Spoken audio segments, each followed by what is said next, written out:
wait a couple seconds because I'm not sure exactly when it'll actually go live, but we'll say that it probably is live now. Hello, welcome to the 12th. I think this is the 12th. This is 12 or 13. The 12th or 13th annual Stickie Awards, brought to you by 13 because we started in 2010. Yeah, I think it's actually 13. Baby. Yeah. Lucky 13. Yeah, I guess that would. So what Mass Effect 2 is that our very first Stickie Award winner? Yes, it 2010. Was. So yeah. Absolutely. So here we are doing it again. Apparently we haven't given up. Well, this is a big year for us because we finally are now sponsored by Mountain Dew. So remember to do the dew always. Uh-huh.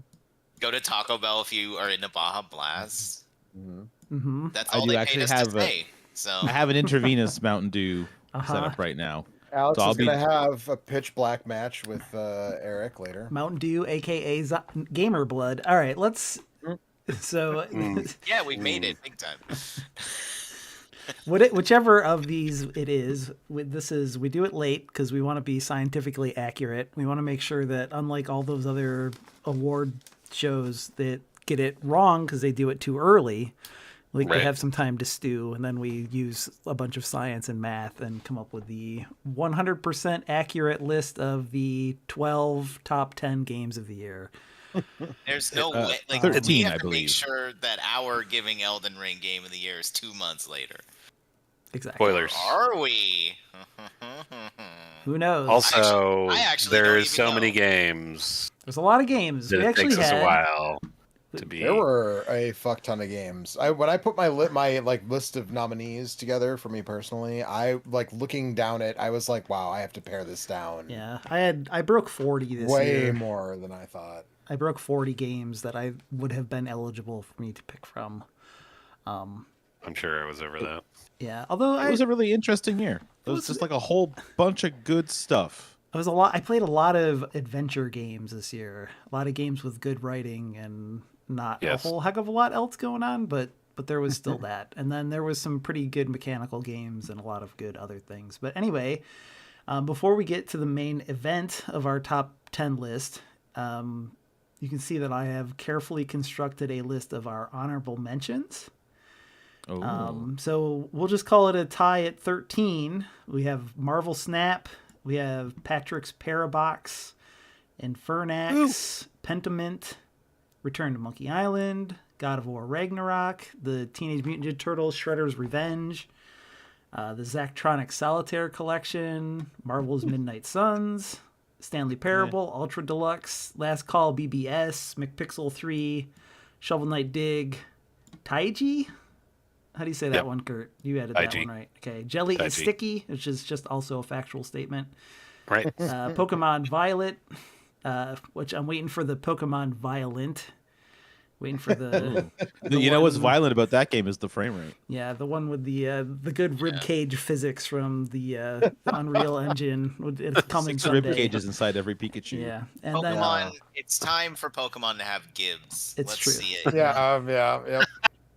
And the Quarry. So there's some time at the end. We might spend a little bit of time going over some of these some of these honorable mentions. Yeah, if you got a game, you can throw it out there, but you can't. You can only say the title and maybe a joke, and then we have to move on. No, I don't care about that. It's just literally I saw some streamers playing the Quarry, and the number of people who I didn't even tune into that many.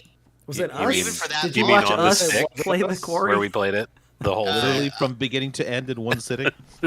Just let me just say this: the amount of people I heard in 2022 say the Quarry. Too high a number. Okay, well that wasn't us. More I guess. no, it was not. But it's the query. It's the query, right? I was going to make people not know what a rock quarry is. No, I guess they do not. Quarries aren't big these days, man. Well, nor do they know what you call something that's being hunted. That's true. That's the little double entendre of the title. Yeah, but the rock quarry barely figures into that game, so it's more like a single entendre. It barely figures in, but it's in there for that reason, and you know it. I feel like I don't know. People should have learned that at I feel some like point. When I was growing up, quarries were like a big like there's one less than a mile from my house, and that's where high school kids would ride their four-wheelers out there and get drunk. Like, it was a place where people hung out and broke legs trying to jump into the pond. There are many also- coming of age movies that feature Yeah. quarry. Yeah. I also feel like In we that went same to like elementary school field trip. Like, you go to the quarry and learn how like rocks are mined or whatever Yeah. they do in quarries. They put the face paint on, and then they quietly make motions of them being trapped in a box or whatever. Anyway, we should move on to Yeah. The most dangerous mine. Our mathematically perfect system has Yes. deduced the actual. I got to say, Eric, I think those are all number 14 because I believe we actually have 13. Oh no, you're right. 12 games in our top 10.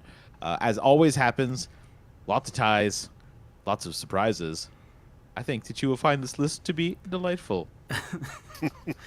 All right. So our number 10 game is Cuphead: The Delicious Last Course, the DLC for Cuphead, which was a pretty high-ranking game on our list. I don't know. What year did Cuphead come out? 2019? 2018? No, 2017? 2018. Somewhere in there. Pretty sure. It was before the pandemic because we all played it in Yeah. the same room. But we also played a bunch of this DLC in the same room when we did Extra Life. Alright, you over and I the beat summer. it. I think you and I beat it off air. We were done with the stream when you and I finished it, but Yeah. and then I beat it again solo so this was me. This is all me. I was the only one who had this on my list, but it's also kind of a mea culpa for not like I hadn't played Cuphead very much because I didn't have a means to play it when it was new, and so it was on my list, but it was low because it was based on what I'd played during Extra Life that year. 2017. It was the number 2017. 3 game on our 2017 list. Yeah, it would have been higher if I had played through the whole thing, because Cuphead is one of my favorite games of the last decade, like easily. And this DLC, like it kind of like, so one, it's just more Cuphead, and that's like good enough to put it high on my list. But C is more for than Cuphead, that- and that's good enough for Joe. Yeah, exactly. But also, like, I think that it's weird to say, like, if you have trouble with this game, buy the DLC, because it kind of adds, like, a weird easy mode, but playing as Miss Chalice, it's kind of is an easy mode. Like, She's just better. Well, the way her parry works is different than Cuphead and Mugman. It somewhat and- depends on which boss you're fighting, which character is better, because sometimes she has like a horizontal parry, which is much easier to parry things with in some cases, but in other cases it's better to have the double jump. The one thing that she also has an extra health point for free, Yes. and she can Yes. double jump for free, which is something Yes. that neither Cuphead nor Mugman can do. Although they do have the smoke bomb thing that they can put on, which gives you some iframes, which is pretty useful sometimes. But Yes, that's true. Yeah, because Miss Chalice is a charm that you put on. Yes. So whatever other charm you might want to use, like the smoke bomb or whatever, you don't get to use when Yeah. you're playing as Miss Chalice. But also the boss fights are really fun. The hidden one in the graveyard where where it's almost like Silhouette Mirage, which is an old treasure game, is like super fun. The chess ones, the like challenge levels that are very clearly those bosses are clearly meant for Miss Chalice. So it's I mean, I don't know, it's just, like at the core of it, it's more Cuphead. It's like 33% more Cuphead. It adds a whole nother island to Cuphead. So you can For see that it. Yeah, There's it looked really cool for the ones that I saw you guys play. Some of the boss designs are really neat, including there's the one where you're with the fighter jets where you wind up changing which side of the screen you're on as the fight goes Yes. on. yes, and also that one has a hidden phase, which is super cool, which requires like destroying all of like in the middle phase you have to destroy all of them at the same time or something like that. I don't remember. Like it requires a certain weapon to do, but and it adds new weapons, right? Mhm. So that was also like really neat. That there's like another spread that's like similar to the one that Eric's using in this footage here, but it is only 3 shots and it goes the full screen instead of stopping It's pretty good. immediately. And actually, I usually just used both spread shots Yep.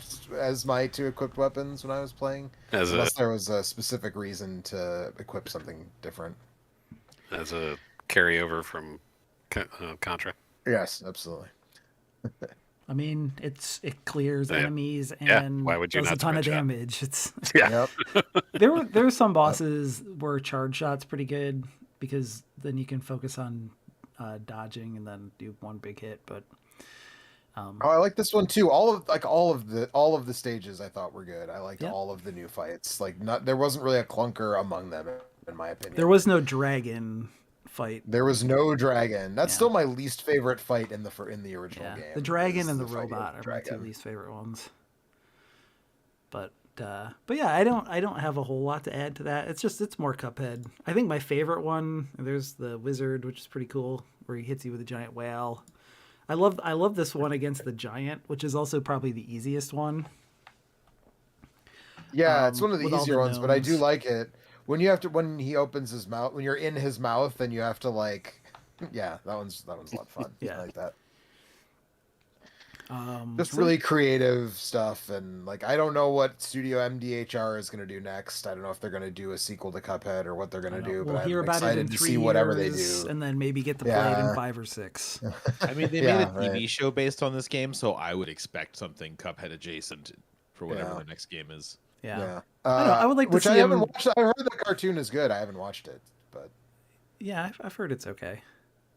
But yeah, I didn't watch it either. I canceled my Netflix this year, so I didn't check any of that. I think it's a Netflix thing, right? it's Yeah. a Netflix thing. Yeah, I probably should cancel my Netflix. I never watch anything on Netflix. No, I I can have. no longer steal my parents' Netflix. I only so allow stopped watching myself to have 2 streaming services at a time, and right now it's, I don't know, Paramount and Peacock, I think, because I'm watching Poker Face and Star I was Trek. gonna say you're watching Yeah, Poker Poker Face. Poker yeah. Face Yeah. is so good. Anyway, Yep. yeah. So anyway, that's Cuphead. Cuphead's still great. Yep. So we should move. Oh yeah, on. and Miss Chalice's special is ridiculous. as Yeah, well, it's very good. which is unique to her. Yeah, a very, very good piece of DLC. Let's see Mm-hmm. how smoothly I can transition here. Eric, I gotta say, Our I'm number- loving this metal album inspired font choice. Yeah, it's pretty classy too. which Yeah. is- Our number 10 game, The Case of the Golden Idol. A That's favorite of me. Kurt. That's me. Yeah. Yeah. I'll speak for me and for Anthony. If he was here, he would be going, yeah. So the Case of the Golden Idol is a detective puzzly game. So big surprise if you've watched any of these that I'm put this on my list. If you were familiar with a previous highly rated by me game, Obra Dinn, The Return of the Obra I Dinn. think it was pretty high on our collective list that year. 'cause Yeah, I think I love that game. I think everybody that played it great, put that yeah. in there. Yeah. But it's a little different, but it sort of gives you a similar feeling in that you're just sort of exploring around and kind of trying to observe what's there. This is a good example, right? So you have essentially a bunch of tableaus that you can see.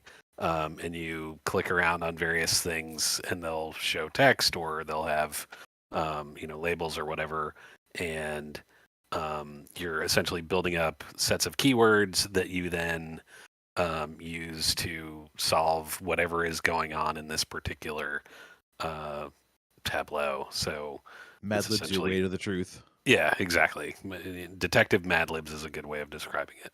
And so you sort of go around, collect all your words, start to try and figure out how they get pieced together. And over the course of the game, there's actually an overarching story that gets told, although that may not be obvious at first. But there is an overarching story that ends up culminating in a gigantic puzzle that has, basically tries to see if you've understood that whole thing. Yeah, you definitely need to maintain a bit of memory of what happens in the earlier cases to solve the later ones. Like, Yeah. there's a lot of I through was going lines. to say that's one Yeah, of my they're- favorite things about the game is that as you like the characters and objects and things from one puzzle sometimes Can carry carry over forward. to the next scene, and so yeah, your like collective knowledge of who the people are and how their lives sort of intertwine with each other pays forward as you get further and further in the Yeah, it game. tells a long-term story about a bunch of people and their interaction with this idol, and how it sort of changes their lives and the society and all this kind of stuff. And So it's like the heavy metal movie. a little bit, yeah. The idol is the Lochnar, and there's when you get to Harrison Fist, you've really made it. Not enough bikini Hanover ladies. Fist. Not enough ladies in Okay. metal bikinis in the game, but other than that, yeah. It's okay, Yeah. Charlie. No one walking I around got without an their angle. with their dork out. But I guess it's like a deduce 'em up, Like I could go for a game that uses this kind of mechanics once every year or two, and I enjoyed it a lot. The only thing that kept this one off my personal list was just the fact that there were so many. I still consider this to be a story game, even if it's got a lot of mechanics underneath that. But there were just so many good story games this year, and there were a few that there were were a a bit ton of great more story games. Yep. a bit more unique in their mechanics or things that I hadn't played before. And so this one didn't quite make on my list just because it really reminded me a lot of Oberdin in its mechanics, but I had a very good time with it. I like the art a lot too. It's very Yeah, it yeah, is- it's It's weird, very like- distinctive looking. yeah. It's got that like late 80s, early 90s Sierra adventure game. kind of, but the way Yeah. the faces are like weird pixel art caricatures are. I don't know that I've ever seen anything that looks quite like it. It evokes that era, but it definitely is distinct. It's not like Yeah. aping one of the big studio styles. Yep. That's cool. So yeah, It is very cool. Case of the Golden Idol. I'm gonna skip ahead here just a little bit because things get really. The further into the Yeah. game you get, also the more bananas things get. So like you've seen the Yeah, first that's two true. are pretty. It's just like one's like a guy pushing a guy off a cliff, and then there's a dude that's been murdered, and you have to figure out how. And then the next one, there's just a man on fire in the middle of a courtyard. And with you're a bunch of like, people and you're watching. like, what the fuck happened? Yes. How did we get here? And things there's get a couple- progressively there- worse and weirder from there. Yeah. I actually played a demo of this like a year before it came out. And I was like, oh man, this is great. I don't know if it still exists. I guess I could check Steam. But if it does, you get like that. You get the section where the dude's on fire, and you can actually work your way through that whole tableau. And so you can try it out to see if that's if it's something that you'll enjoy or not. Let me So isn't this actually game check like and see. $10 or something? It's 15, very I think. inexpensive. I think it's 15, but definitely worth it. So I saw a thing about this somewhere. $14.39. That's And the a demo weird- does still exist. Is it on So sale I saw- for that, or is that the actual price? I was gonna say that's a really. It's a weird price. number.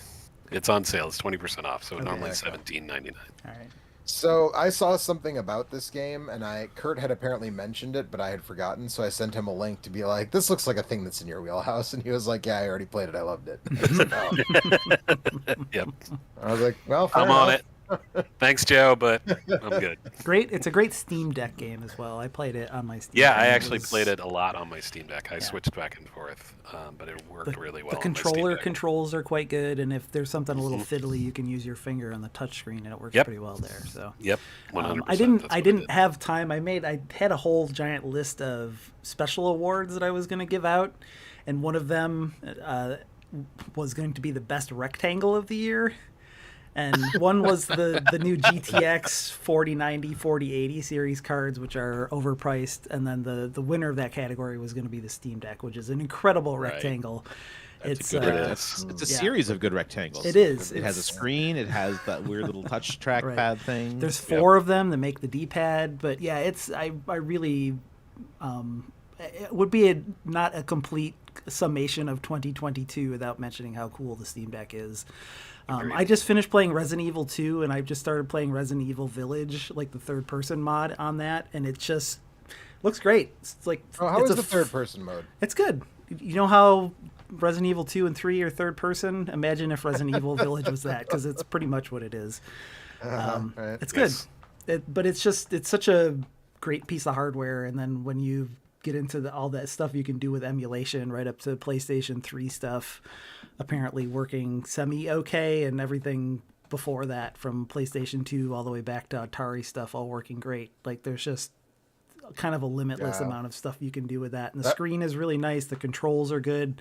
It's just it's a great thing for whatever. Given that you can do that for like $350, it's a pretty incredible piece That's of pretty hardware. amazing. I say everybody I know who has one loves it. Yeah. Every 201, everyone who has Yeah, one it's talks great. about how great Great it for is. playing games while watching TV, or just playing games laying Yep. in bed or whatever. It's good. That's what I did. Yep. Yep. And it's ergonomically. For those that are watching this, Oh, go ahead, Kurt. I was going to say, for those that are watching this, each of these panels that you're seeing are individually sort of graded or whatever. So as you fill them in, you don't have to get the entire Mad Lib across. You can sort of work on one chunk and then another chunk, and then that can help you solve other chunks. So there's and there is a sort of similar thing to Obra Dinn in that if you get, it'll sort of give you an idea if you're close. It won't tell you it'll tell you if you're correct, or if it'll tell you, you're close but not quite right. So there's some leeway in as you're solving the puzzles to help you sort of get there without breaking your brain. Yeah. I definitely gamed that system a few times. Oh, for sure. You can cheat it sometimes by Yep. if you know your. Plus, it also, I think it gives you some feedback when you're only missing like one piece of information. Yeah. So at that two, point, I you think, can. Yeah, it's you one can or two. swap it out Yeah. or whatever, You're either so. if you're within that, it'll tell you, and otherwise it'll like, nope, Yeah. this is wrong. Yeah. The last thing I was going to say about the Steam Deck is ergonomically it's so much better than the Switch. Oh yeah. It doesn't make Is my it closer to the Wii U tablet? It is. I mean, it's a lot heavier than that, but it just Right. feels better in my hands than the Switch 100%. does. Even the I Switch really with the hope better, the upgraded Joy-Cons that you can get, Yeah. it's still better than that.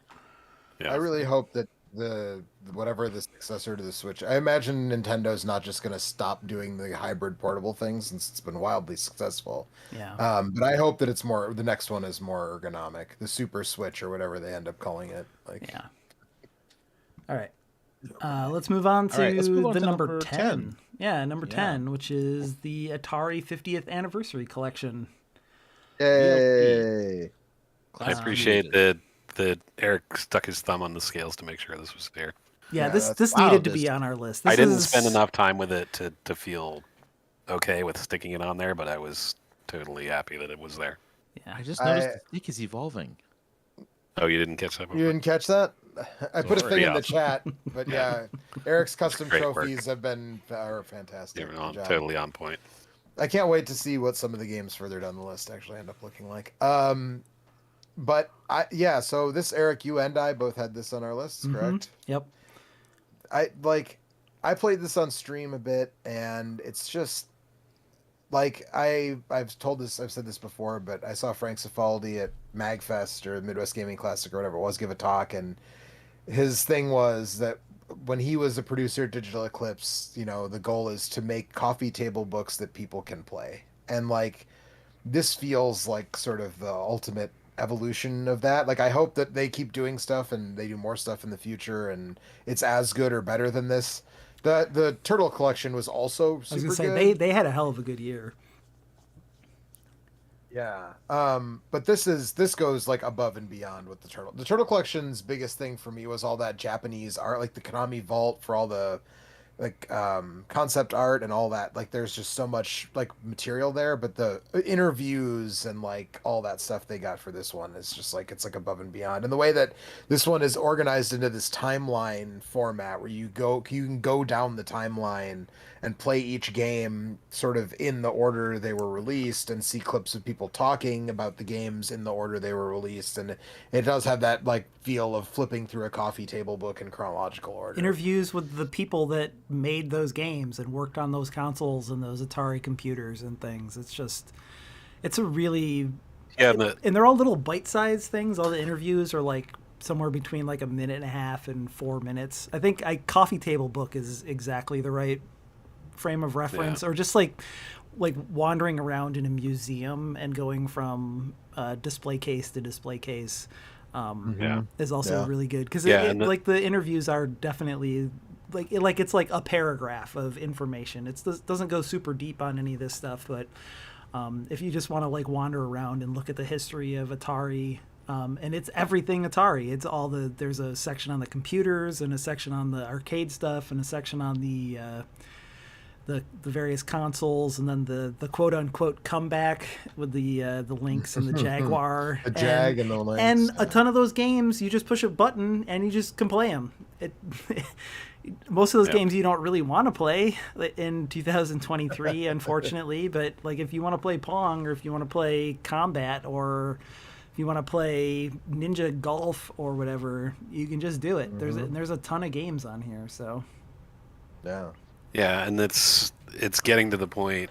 It's gonna start to be a problem to not have documented things from this timeline or from this era, because all these dudes are getting old. Right? Some of them are already dying or already dead.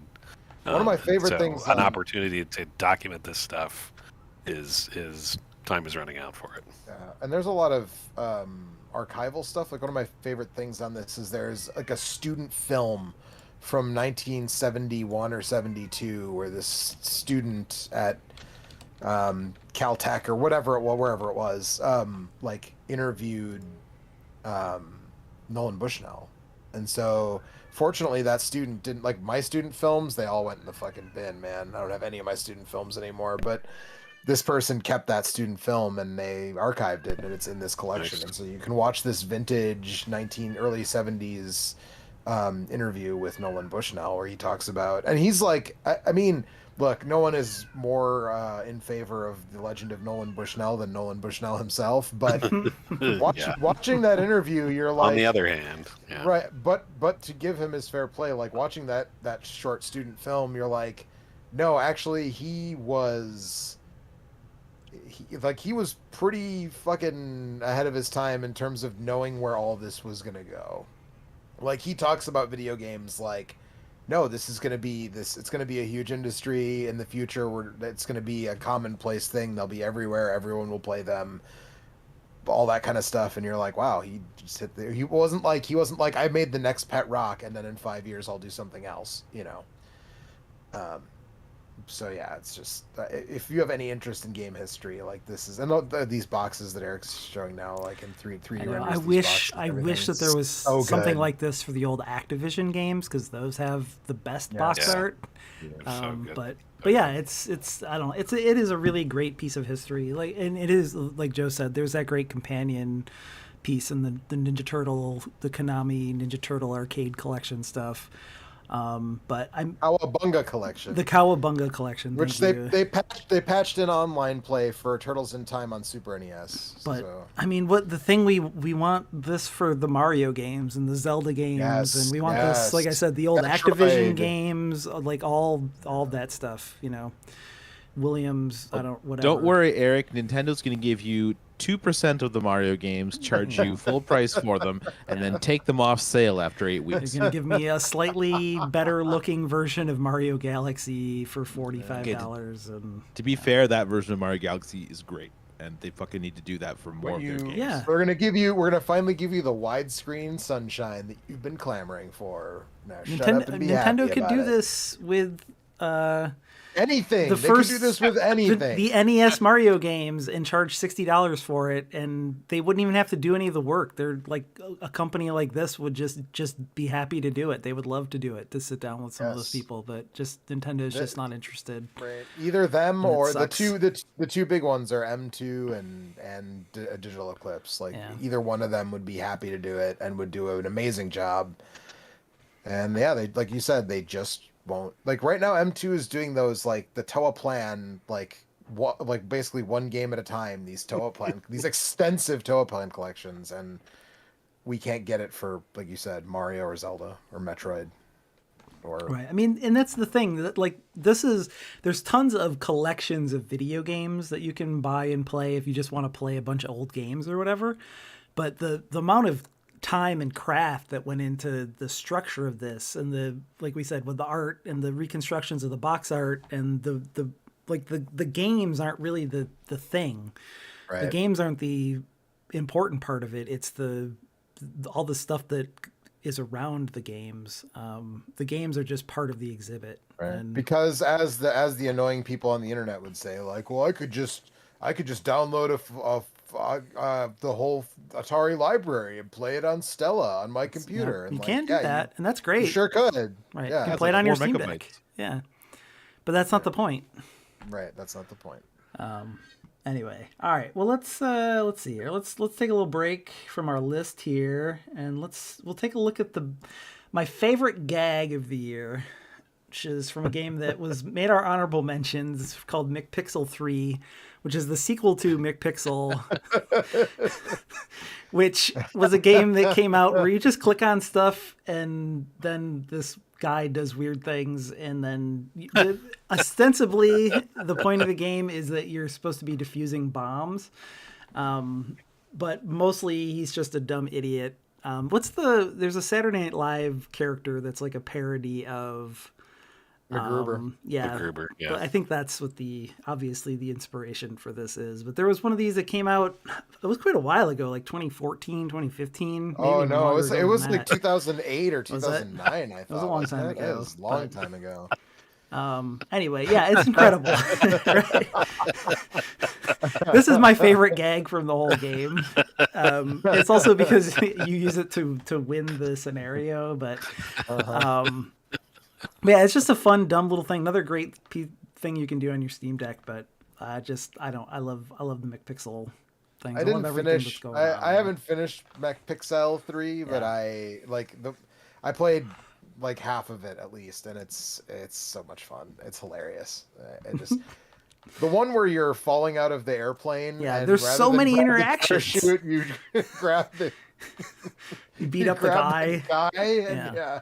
Or you grab the shovel and beat the guy as you're like falling through the air. Yes. Yeah, there's a Yes. ton of good. There's a really good one that's like a fake sitcom, like a fake 80s or 90s Yes. sitcom where there's a Yes. bunch of really good interactions in that one as well. They're not all winners, but there's enough that people should check out McPixel and see what's up with that. I mean, the thing that's great about it is that you're like the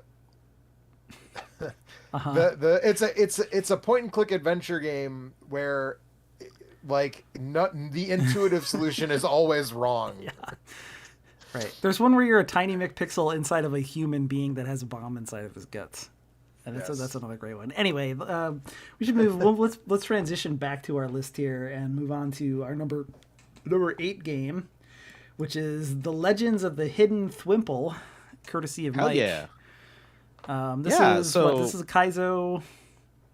This is a Kaizo ROM hack. So a little bit of history, since I got a second here.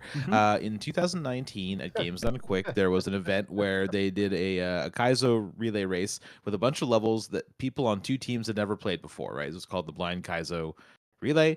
And at the time, it was all the sort of best level creators got together and they put together some stuff. And it was like a really big success of an event. And it's one of the main things that made me want to try my hand at doing this because they were just having so much fun up on that stage. And so, now it's been a little while that I've been playing these things, and this year it happened again with this collaboration ROM hack of 7 levels. And it was basically just this like enormous Kaizo love-in, right? Where they really showed off just to what extent the things have advanced basically since the last 3 years. They got some incredible creators. There's like 9 or 10 different level creators over these 7 levels because there's a few collaborations. There's a level that is allegedly by Maddie Thorson, the level designer from Celeste. There is this level here that just does this ridiculous stuff using mode 7 to make these levels like squish and rotate as you go through different stuff. Like, it's an incredible showcase for how far the community has come. And these levels compared to the 2019 ones are like, they're so much more polished and, I don't want to say sophisticated, but like so much work has gone into the aesthetics and like the mechanics and like all the custom sort of ROM hacking stuff that's gone into it to make things that weren't possible in the game. That's a dope helmet. So like, Yeah, I was gonna say Yeah. I love that the Legends of the Hidden Temple outfit on Mario is included. They Yeah. had this right to make him look like that. yeah, there's a really great artist. Actually, he's from Quebec City, named the Bourgie Man, and he did a really great ROM hack. Also, was it last year or the year before? But he did like custom art for this, and like the teams had like T-shirts that were themed after Legends of the Hidden Temple. And like it basically kicked off just a week of everyone going nuts over this, and like everyone in the Kaiser community was like, restreaming, replaying the levels, and it was the first time that me, as someone who had started playing those games, was able to participate in a big event. So I've actually kind of slowed down a little bit. I haven't been playing as much lately because it's been a couple of years of Kaizo now, and at some point you've seen some of the stuff and doing some other things. But this is like kind of the high point, I would say, for me this year. And the levels are great. I think in the playthrough here, I'm about to finish the first one. Like, I don't know if you see what's happening in this last section, but the game has now zoomed in so that individual pixels have become full blocks. Mm-hmm. And after this level, I'm gonna start up. We can just watch a minute of the next one, which is a level called Tungsten Shoes, where every time you hit the ground, everything goes flying in the level, and like there's just some incredibly like fun, goofy, creative stuff. It's a super fun time. I'm repping Team Dolphins that here. wave effect is very nice. Yeah, at first I wasn't even sure what was happening when I saw that, but yeah.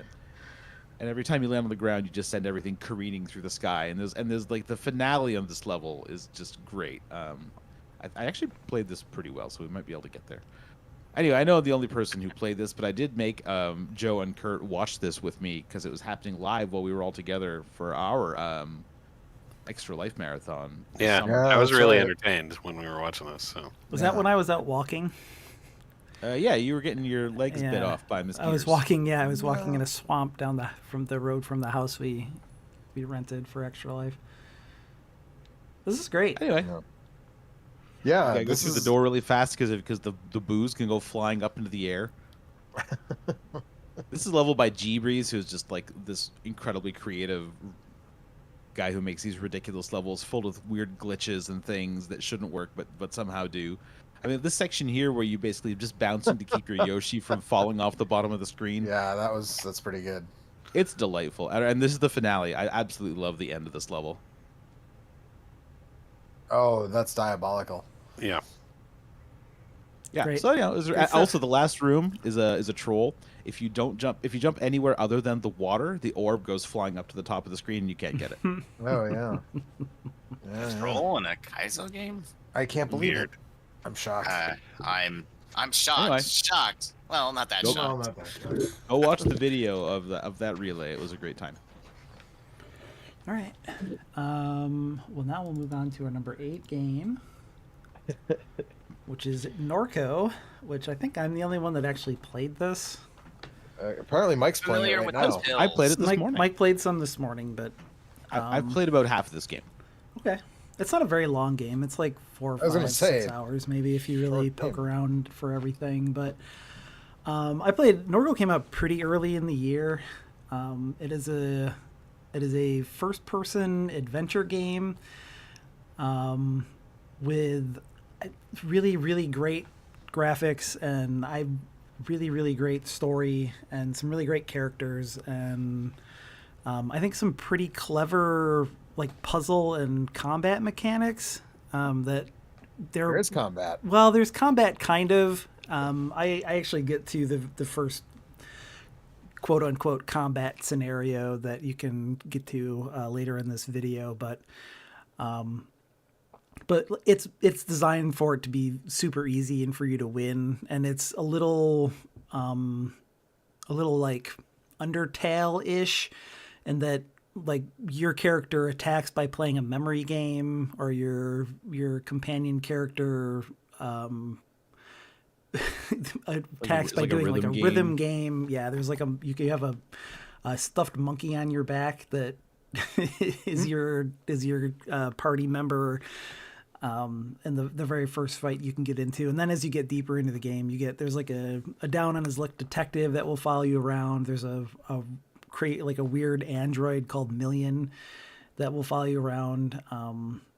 With like a nebula for a face. Yeah, it's been so long since I played this that I like some of the details are getting to the point where they're a little bit fuzzy, but it's like a story about if you were following along in the text there, you play as a young woman who grew up in a small town in an oil refinery town in Louisiana on the coast. And it's a town, like, I don't know if any of you guys have ever been through any of those places. A long time ago, I went on a road trip with my friends to take his younger brother to a football camp in Texas. And we drove along the coast of Louisiana on the way back. And so we drove through a bunch of these towns. And they have a lot in common with areas of like southern Buffalo or northern Pennsylvania that used to be steel refineries. And they're like dilapidated and kind of ruined by the industry that used to be there in those cases. But in the case of these Louisiana towns with the oil refineries, they still exist and they still function, but they're disgusting and dirty and just not very pleasant places to be because of the industry that makes the town survive also ruins the town and all the surrounding area. And so you play as this daughter who escaped the town and gets word from her younger brother that her mother has cancer, and then she's like avoids it and then finally comes back to the town after her mother dies. And so she returns to the house that she grew up in, and your brother is missing, and so your first mystery is to like find out where your brother is and what's been going on in this town in the 5 years that you've been gone. And it's a really great picture of a kind of dilapidated smaller town that was built around an industry that doesn't give a shit about the people that live there. And it also has it's also set like in a near future dystopia where you can implant your memories on like a hard drive or like a hard drive. And so like you play as the daughter, and then you also will go back in time before she died and play as the mother in some scenarios. And she's trying to earn money by trying to appease this. She's trying to do tasks for this thing called Duck Coin, which is like a cryptocurrency made by this thing called Duck. Super Duck. Super Duck. Yeah, right. That's it. And so Super Duck is... So there's a guy that has lived in this town his whole life and knows it inside and out and transferred his memories onto the hardware. And then the memories kind of escaped into the swamp. And then there've been like David Cronenberg style, like collecting bits and pieces of detritus and organic material and like building itself into this giant grotesque organic computer. Yeah. And so like, that's one of the kind of antagonists in the game. It's not entirely clear what's happening. It's super duper weird, and it just gets weirder and weirder the deeper into it you get. But I understand what's weird about a sentient computer called Super Duck. Nothing. Don't worry about it. Yeah. It's named itself Super Duck to piss Duck off. Yeah. But there's like a lot of great little moments, like this one where these two sisters are like hanging out with a turtle on the side of the road. Like you have to go and get a fuse so the robot can reassemble a motorcycle, and you run into these guys that are shooting a movie in the swamp.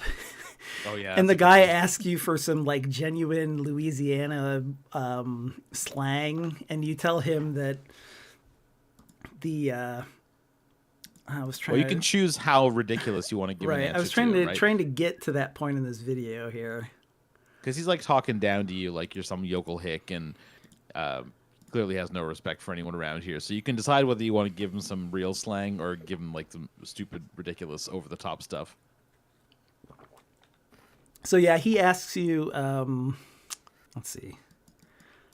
Just jump ahead just a little bit. Yeah, you can say, "What do you call a bad apple lowlife? An asshole, a bad daddy, or a crawfish devil?"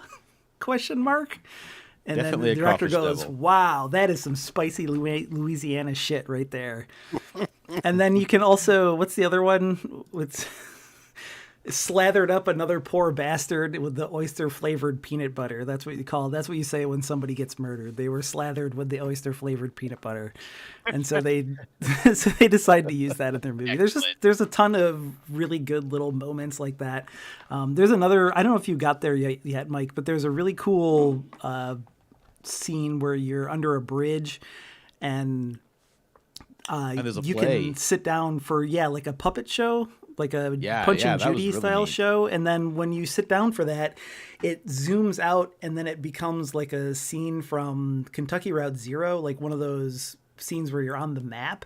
And then you get to like pilot a little boat around a thing. And there's like a whole little, It was like a story, a revenge tale of like a right, with an fisherman who alligator and a kept fisherman. yeah, he kept an alligator as a pet, and then the alligator escaped. And anyway, it's and you can kind of decide how the story ends, basically. Yeah, and on there's a how few you more play of it out. those in the game as well. There's just a ton of really cool little moments. I don't. Did you pet the cat, Mike? I pet the cat. At some point, I did decide to stop petting the cat. Okay. Well, you can keep petting the cat if you want. I didn't want the cat to have an aneurysm. Okay. 'Cause that looked like that was That's about not to what happen. happens, but what happens is sort of similar. If you pet the cat too much, you no longer get to pet the cat anymore. Oh. There is I do like a lot how reactive the game is to you. Like, instead of telling you what your relationship is with like your mother and your brother, it'll pose questions to you, and you can kind of decide what you want the story to be. And that's a trick that you see in a lot of narrative games these days, but I think it's very well executed here. It's another wow. thing that they take from Kentucky Route Zero. You clean that guy's clock. I just got him some drugs. Yeah, you can steal your mother's painkillers and give them to him. But I wanted to show off some of what the combat stuff looks like. And that guy's hassling you because he used to work in this convenience store, but he was then replaced by an automated kiosk. So he's basically a one-person picket line trying to keep people out of the store. Yeah, that's great. There's a lot of it is a game that it turns really funny, really charming, and also has a lot of pathos as well. And like it's what living in a small town is like, for better or for worse in a lot of cases. Yeah. I've enjoyed a lot what I've played so far, and I'm looking forward to seeing the crazy stuff that's going to happen later on. It's really good. I've heard. All right, let's move on to our number 6 game of the year, which is Risk of Rain 2: The Survivors of the Void DLC. Which Why is it that low? because I I think was the only one who put it on Only my Joe list. voted for it. I didn't put it 'cause on it's DLC. I didn't put it on my list because A, it's DLC, and B, I've had Risk of Rain 2 on one of my lists in the past, like 2019 or whenever it came out. So I just didn't think it was that interesting for me to put it back on here. But I got you now. For those that want to quibble, we make our own rules about what's good or what can be included and what can't be. yeah, individually we make our own rules. Yeah, exactly. so. You want to include? Yes. You want to be like, I don't think DLC counts. I mean, And, I did maybe the next agonize- year you go, I don't care. I liked it, so I'm putting it on. I did agonize about whether or not to put this on my list, but given that I played like 300 I'm hours glad of that it, it's here yeah, because it's fucking great.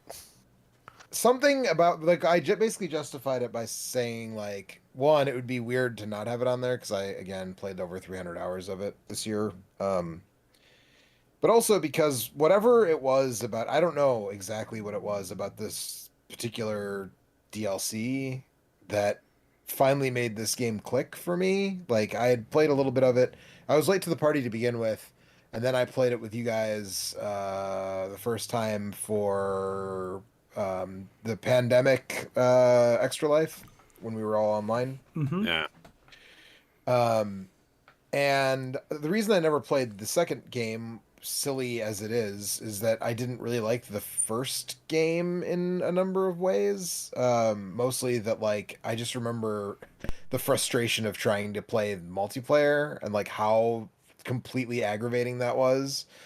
Which isn't fair to this game at all, but like nevertheless. So until you guys were like, we're gonna play, we're gonna do a run at the beginning of Extra Life, I was like, okay, well then I'll buy it and I'll play it with you guys. And even for a while after that, I was like, yeah, like it's good, but it just didn't grab me in the way that it had grabbed you guys. And then when so we played a bunch together when the Bandit DLC came out, and then when the paid DLC came out last year, we started playing it again, and we were playing it a lot together, and then I started playing it alone, and then eventually I got every single achievement in the game and logged like 300 hours of it. And I also played 250-ish hours of it this year. I think it's a game like most. I don't even know. So there's roguelikes, right, which are games that are like Rogue. And then there are roguelites where you kind of have some character progression. And then there's games that are kind of in between there, like this and Binding of Isaac and Spelunky, where like the game resets every time you start over, but like the items don't like re-obscure themselves in the way they do in a true roguelike. Right. But games that hew closer to Rogue always get better the more that you play them. And that is definitely true of this game. Like the first few hours of this game, it's extremely confusing because you don't know what any of the items do, and you don't know how they stack, and you don't understand how a lot of the mechanics work. And there's a ton of characters that all control differently and have different move sets, and there's just a lot there. But the more that you play it, the more rewarding it is, because you understand. Every time you play it, you gain a deeper understanding of how the mechanics work and how they interact with each other. And it's a game that like it can be pretty fun for the first 10 or 15 hours, but then once you get a little bit further in and start really like get a deep understanding of how to build a character throughout a run, based on like that character's which items abilities, are best for and, like all that stuff, it like stacks and stacks and stacks, and then there's a certain point where you become like a master at it, and like that's when it gets really really rewarding to play it. You know, like Joe and I had a few runs where we played multiplayer where we just played for like 2 hours straight on one run, just looping over and over and over again, because like there was a certain point where you basically become invincible, but it's like it is a difficult and rewarding journey to get to that point, and then once you do it, just feels really good to do it a few times. You get stuff like you have the run where you had Acrid with the little disciple, and so like all you had to do was run around in circles, and the fireballs would just like shoot, poison kill something, everyone. run around in circles, and the fireballs would kill everything. And that's like, again, that's the reward of like once you unlock all the items, and it's like on the one hand you could say like, well, wouldn't it be better if everything was unlocked from the beginning? But like you wouldn't understand how it would be more overwhelming. It would be way if everything was unlocked too from the much. beginning. Yeah. Like you just wouldn't know how to like approach anything if all the items and all the characters were unlocked from the jump. But I like the new levels they added. I like the mechanic with the corrupted items, the void items. Like it was just, that was super cool, and it could totally tank a run, but it could also like save a run, like a you know, having a couple of bustling funguses that you just picked up because they were there, and then you get a corrupted one, and all of a sudden like the whole thing, like the whole run has gotten way better because now you can heal yourself back to full by jogging a little bit, you know, and stuff like that. But also the DLC adds a few new levels and a bunch of new enemies types that really change up and force you to like think about where your attacks are coming from more than you do in the base pack. Like there's some really threatening flying enemies. There's some really annoying running, jumping enemies that like are easy to kill but also easy to miss. And there's like all that stuff is really great. But like Joe said, the big thing is the void items, that some of them are a straight upgrade over some items that are pretty bad in the vanilla game. But a lot of them are kind of an upgrade in the right situation, but also not an upgrade in certain situations. And so like having that choice, a lot of times, like sometimes it's very early in the game when you have to make that choice. Like, are you going to take the needle tick or the bleed dagger? Like which of those two things is going to be more beneficial for you, like down the road? All that stuff I think is really, really smart. And just kind of makes, I think the biggest thing is that those make the early game a lot more interesting because it gives you more interesting decisions to make in the first like 15 minutes of a run that you maybe didn't have to think about so much in the vanilla version of the game. Yeah, like I think one of the coolest things that again can totally tank a run, but like the corrupted Dios, right? Because you're like, well, I'm not going to turn down an extra life, right? But when I die, my whole loadout is going to be fucked. With the corrupted 70 leaf clover. Yeah, right, the benthic bloom. Yeah, right. That sucks, right? If you're like, I have like a 47 Nah, leaf man. clover, or two 47 leaf clovers, and now I died with the corrupted Dios, so now they turned into a stack of And bent now all my pixels. items are changing because that's what the corrupted clover does. Is Uh-huh. it changes items. Takes a random. There's tiers of items. There's white items, green items, and red items. And what that will do is we'll change a random white item or stack of white items into a random green item.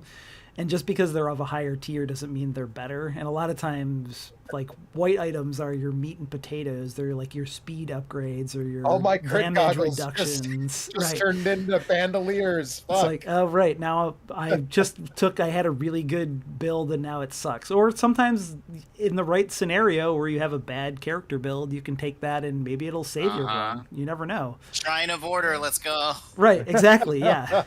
But that's Also, it has a new final boss that makes Mithrix look like a total pushover. Oh, which yeah. I think you and I went to like once, and I beat felt him like one we time, were really but strong, and we got stomped when Yeah. we did it together on Monsoon. Yeah. Like, we just got annihilated. I've done it once too, by myself, but I think it was on Rainstorm, not on Monsoon. I Yeah. don't think I've killed him on Monsoon. I don't He's think a I real have son of a either. bitch. yeah, it's good. It's a great piece of DLC that takes an A- game and I think makes it into an A+ for me.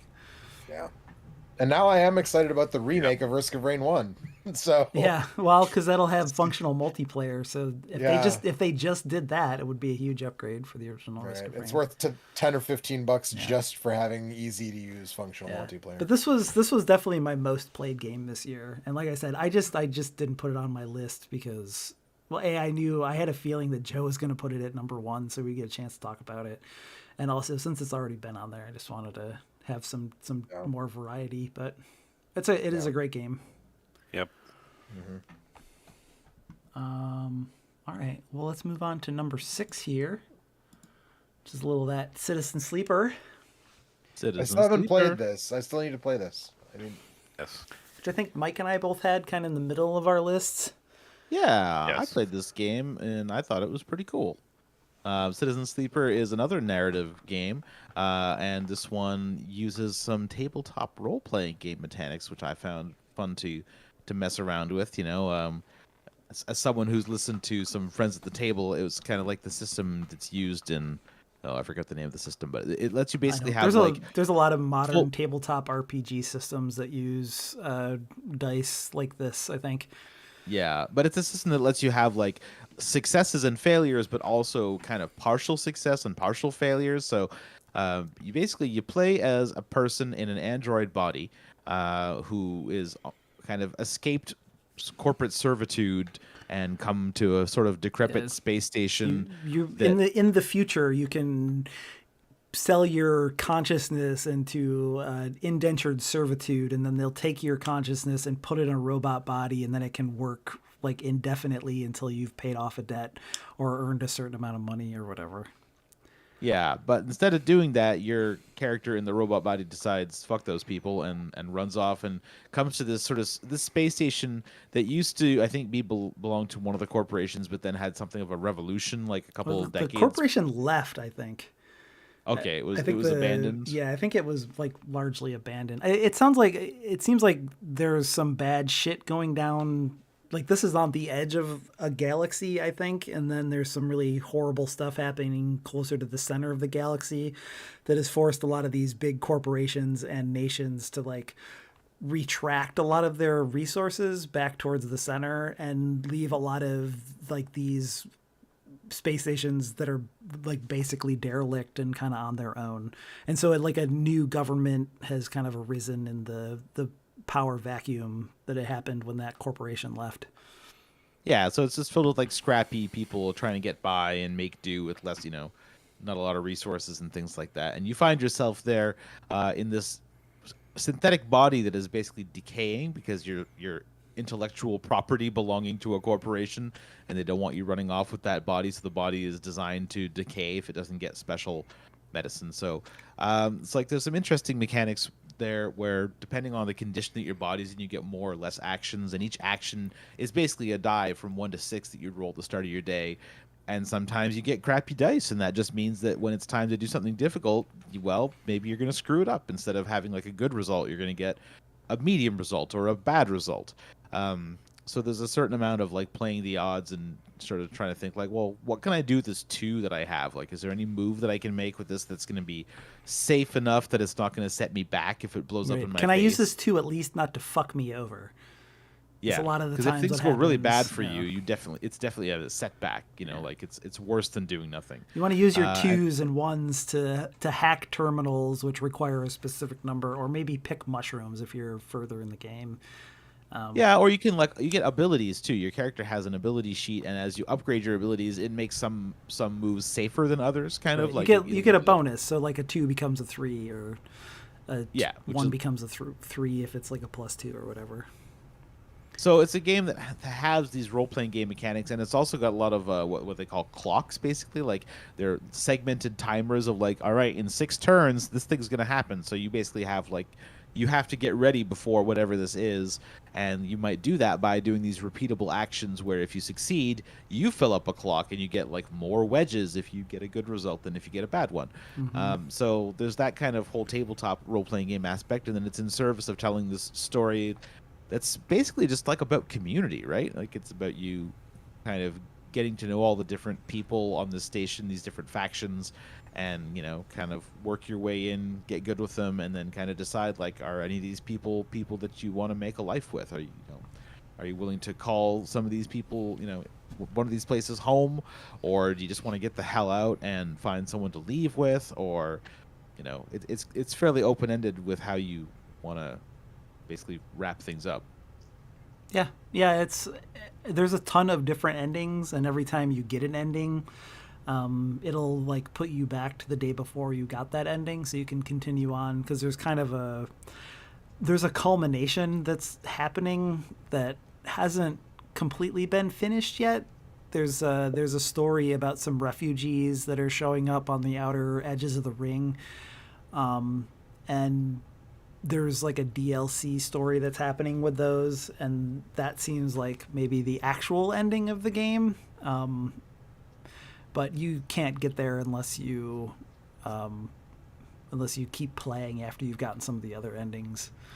So you've played the DLC that's come out so far? There's 2 pieces You've of DLC that are out that have to do with the refugees, and then there's, I think, one more that will wrap it up. So you've actually gotten more of the story than I have, because I played Yeah. the game very shortly after it came out, and I just played the kind of default main chunk of the game. Yeah, I Is played the- it on my Steam Deck back in the fall, I think, and then I revisited it a couple of months ago to play the DLC. I think that, like, generally speaking, early in the game, the mechanics are pretty interesting.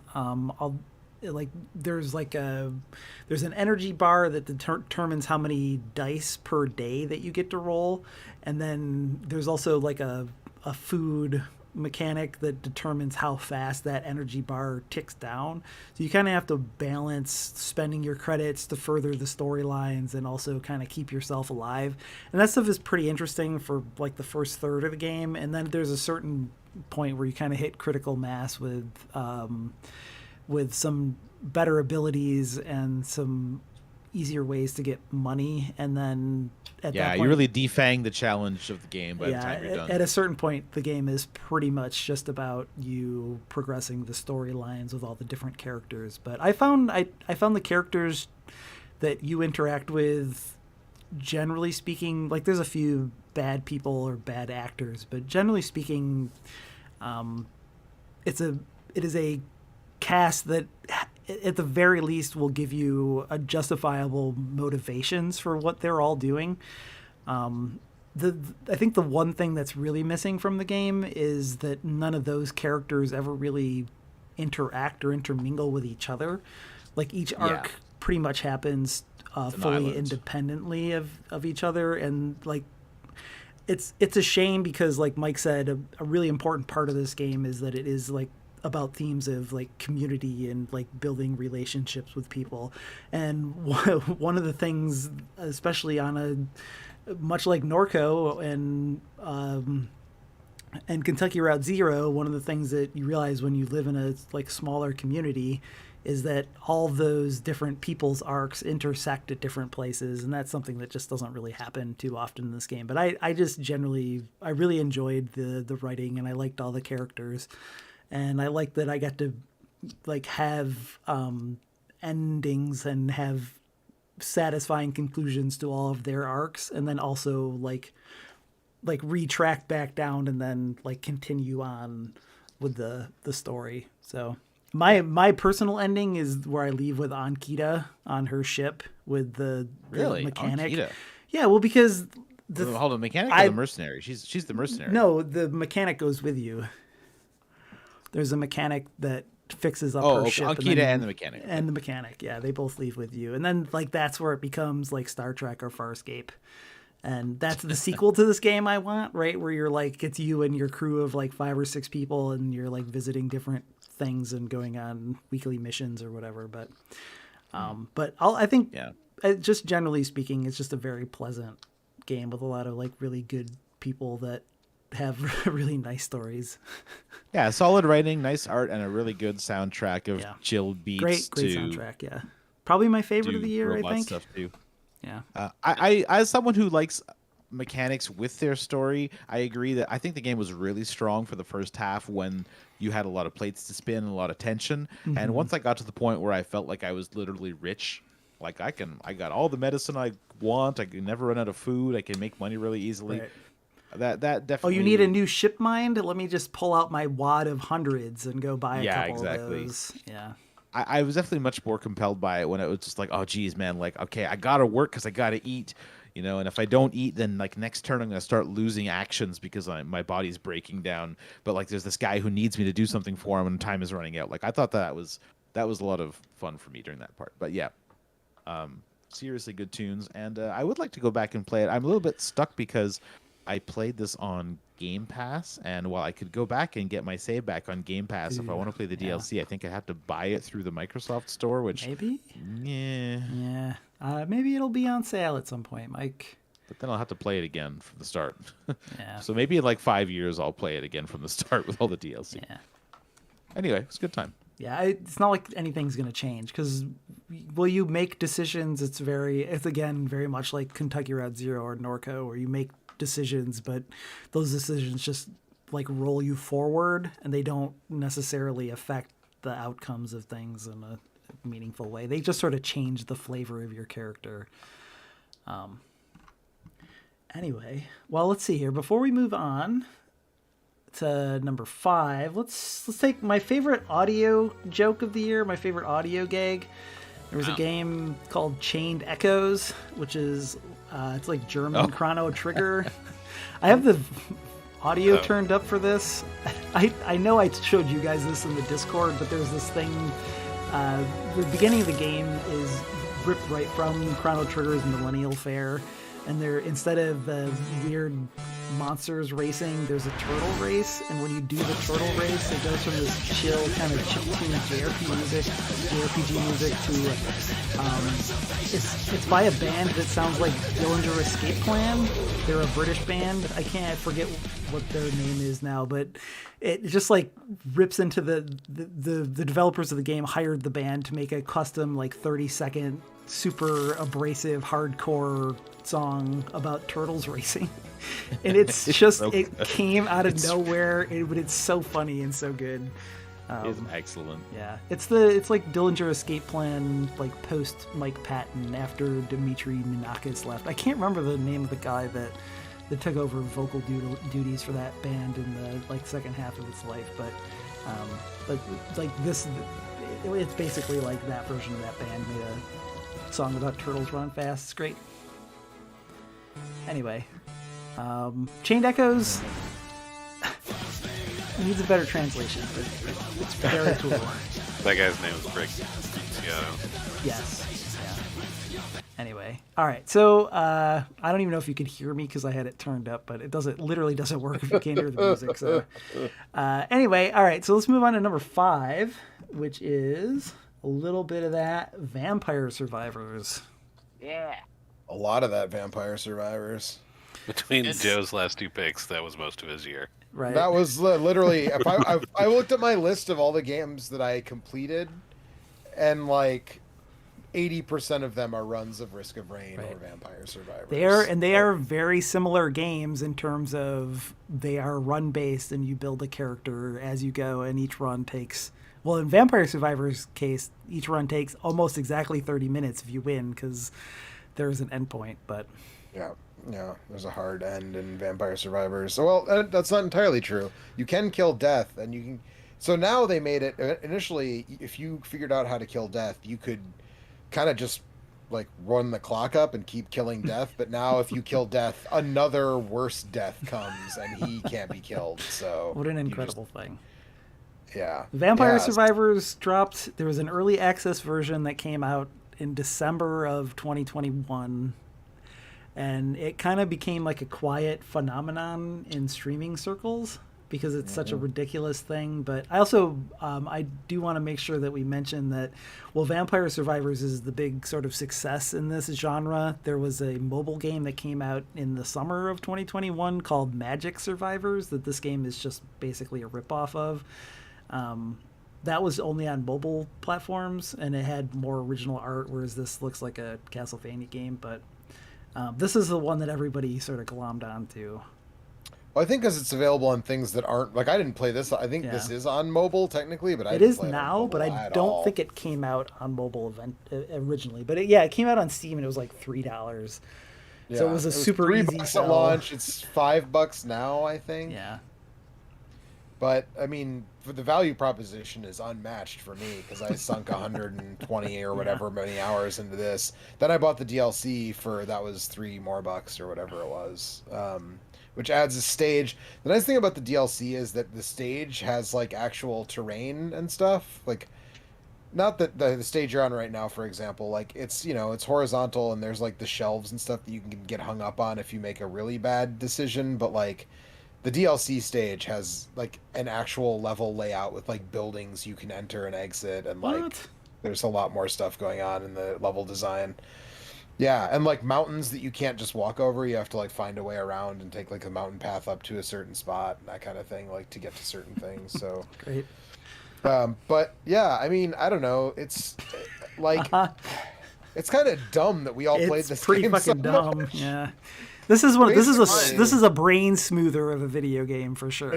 There was a lot of games this year that I felt like were like raking a Zen garden. Yeah. And like eventually Risk of Rain 2 turned into that for me because we played it so much, we got pretty good at it. But like this game has no inputs. You just move your character around, and all of Right, your the weapons only- auto fire on a set cooldown. And yeah, the only thing you have to think about is just not getting hit. Basically. the enemy AI is almost exclusively walk directly towards your character. Right. There's a couple, like you just saw some of the Medusa heads, like there's some things that don't do that, but like the vast majority of the enemies just walk right at you. Even the boss type enemies just walk right at you. But the satisfaction is in building a character and evolving the weapons and unlocking. Remember how new exciting it characters to was get every different- time a new weapon evolution would come out? Yes, yes. That's the thing. People are like, oh, like I got Vampire Survivors and like I got all the achievements in like a week, and I'm like, I did Yeah. that a bunch of times Yeah. because I got all the achievements and then they added more, so I had to get the new ones. And they added more, and they added more characters and more weapons and stuff. The only thing that I would say at current state is that all of the new weapons, like almost exclusively, are way better than the old ones. Like. Yeah. To the point that some of them are just like better versions of the old weapons, Yeah. and it's just kind of like, well, I'm never Well, going they're to use kinda- the axe again. They're because... balanced for you to have a ton of curse, right? Not just the curse, because you can like Yeah. add curse that makes the game harder from like this game does have some upgrade mechanics, kind of like a Rogue Legacy style thing, and so you can add there's a statistic for curse that will let you make the game harder, and then some of the items that you can get also make the game harder within a given run. So like there has definitely been a power creep in the weapons and the enemies as the game has gone along, and some of the original stuff that was like there was a time early in the game where garlic was hands down the best thing in the game. Garlic and Bible were like Right. that was the unbeatable combination. Right. If you And now garlic you is still evolve like those two. okay early on, but it gets outclassed later on.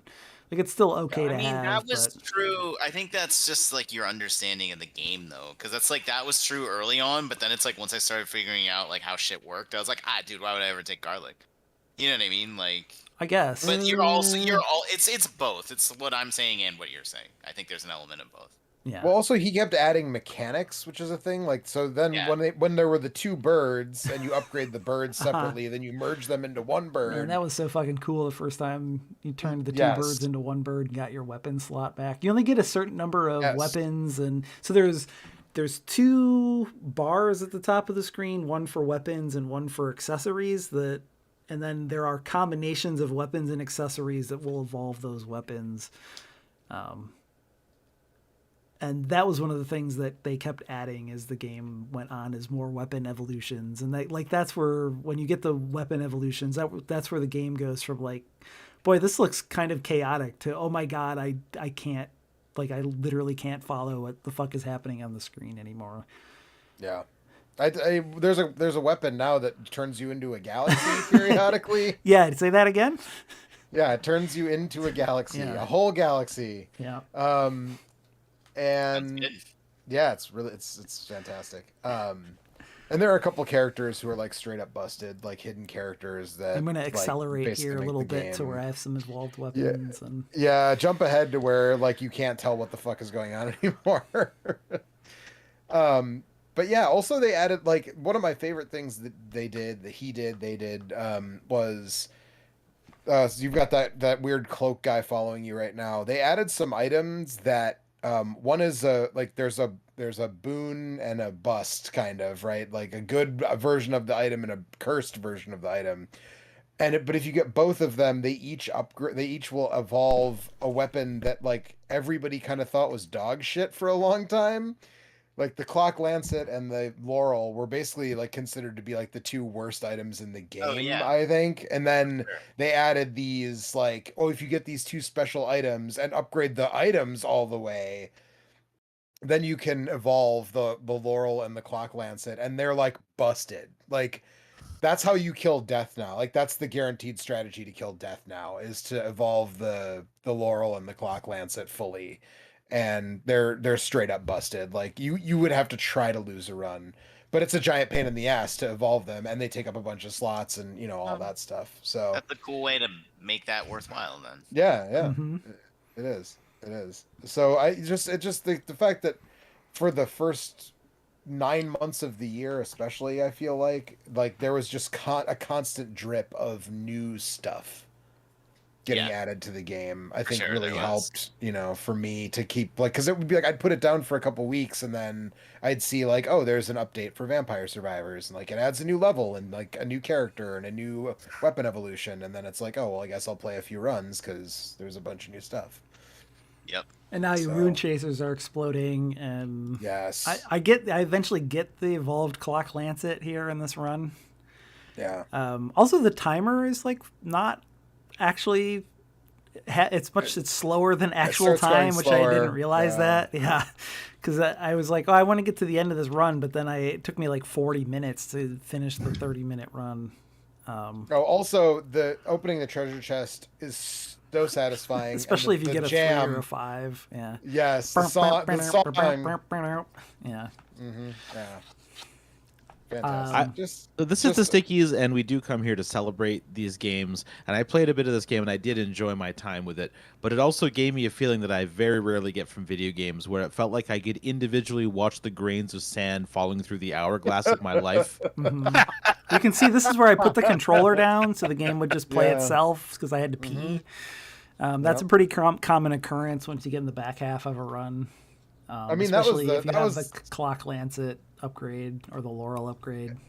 Yeah, Or at the both. beginning, that was like the sort of the meme that everyone was going for, right? It was like the standstill challenge in Vampire Survivors. Like, can you get your weapons and your character good enough that you can just put the controller I still down think the and greatest finish the run. The greatest flaw of this game is it doesn't have leaderboards. This should have Yes. remember Yes. like back in the Xbox 360 arcade, the Xbox Live Arcade days when you would try and like top each other's score. Where we had that a few years ago with Devil Daggers as well. Yeah.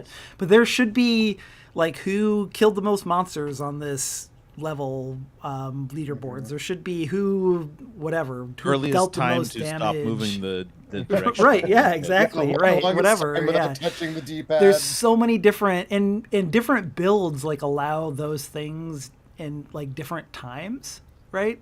Yeah. like some builds are better for surviving, and some builds are for trying to kill death or whatever, and some builds are better for maximizing your kills or whatever.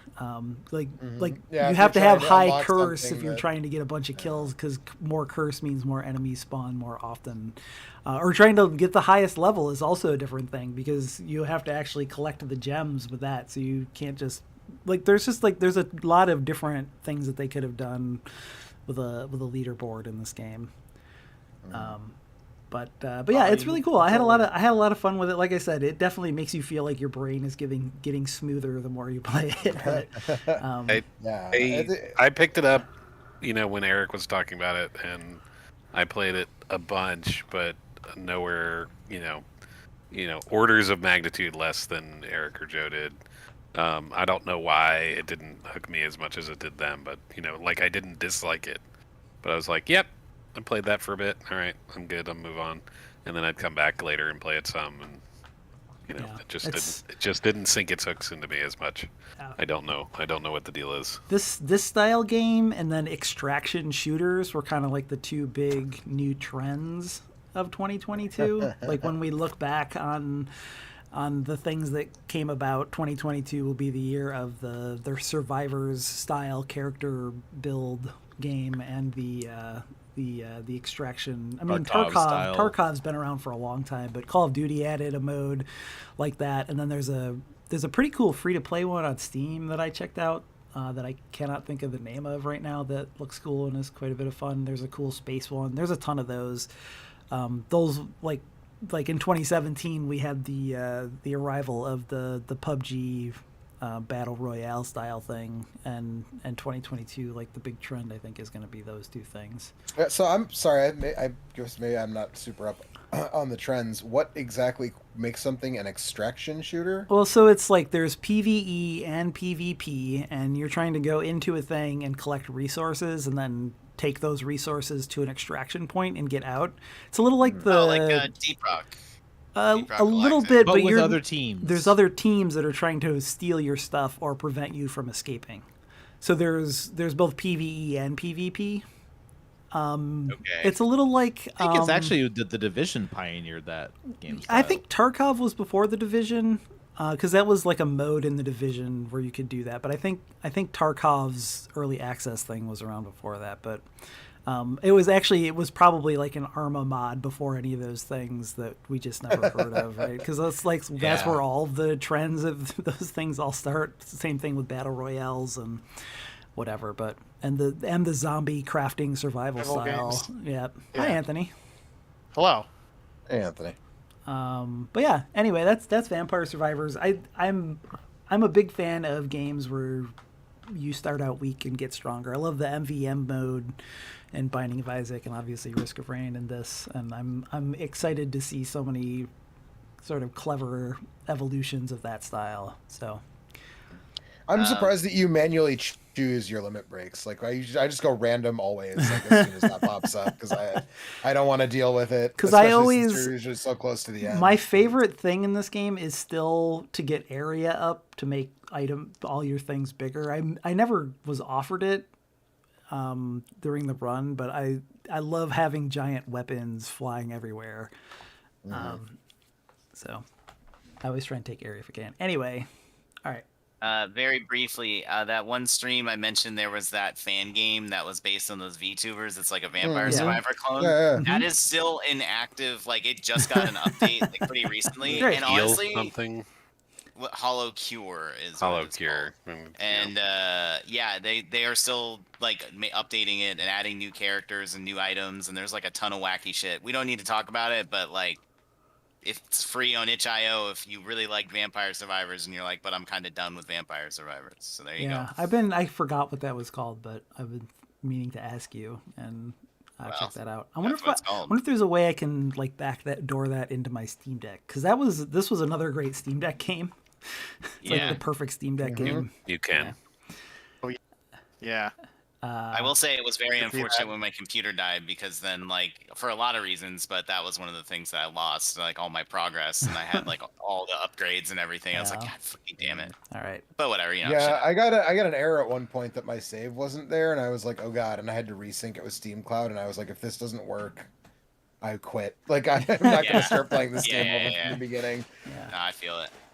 All right. Well, your skill ceiling's a lot higher, so it'd be a lot faster to get there. That is true. Yeah, that's Alright. true. Well, the It's thing all about faster. the game that I was talking about, Holocure, like they added, he's there. It's easier to get money now, so I'm like, I did start over because I was like, well, I can actually get back to where I was much faster. So, but anyway, Alright. okay, new video game. All right. Next, let's move on to number 4. Which is Good thing Tunic. Anthony showed up. Yeah, you picked a good time. Tunic. You picked a.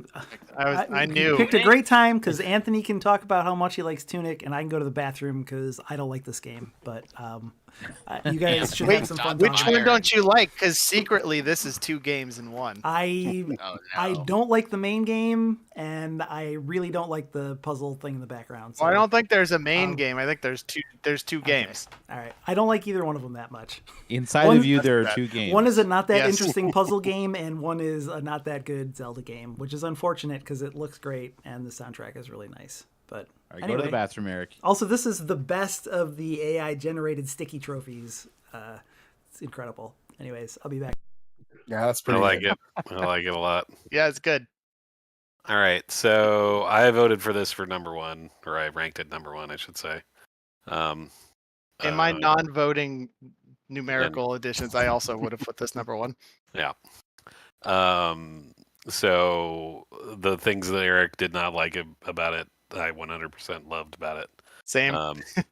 The Oh really? Kurt and Anthony liked the puzzle game. yeah, weird. Well, hold the phone on that. Like I said, there's 2 games. There are 2 Okay. games.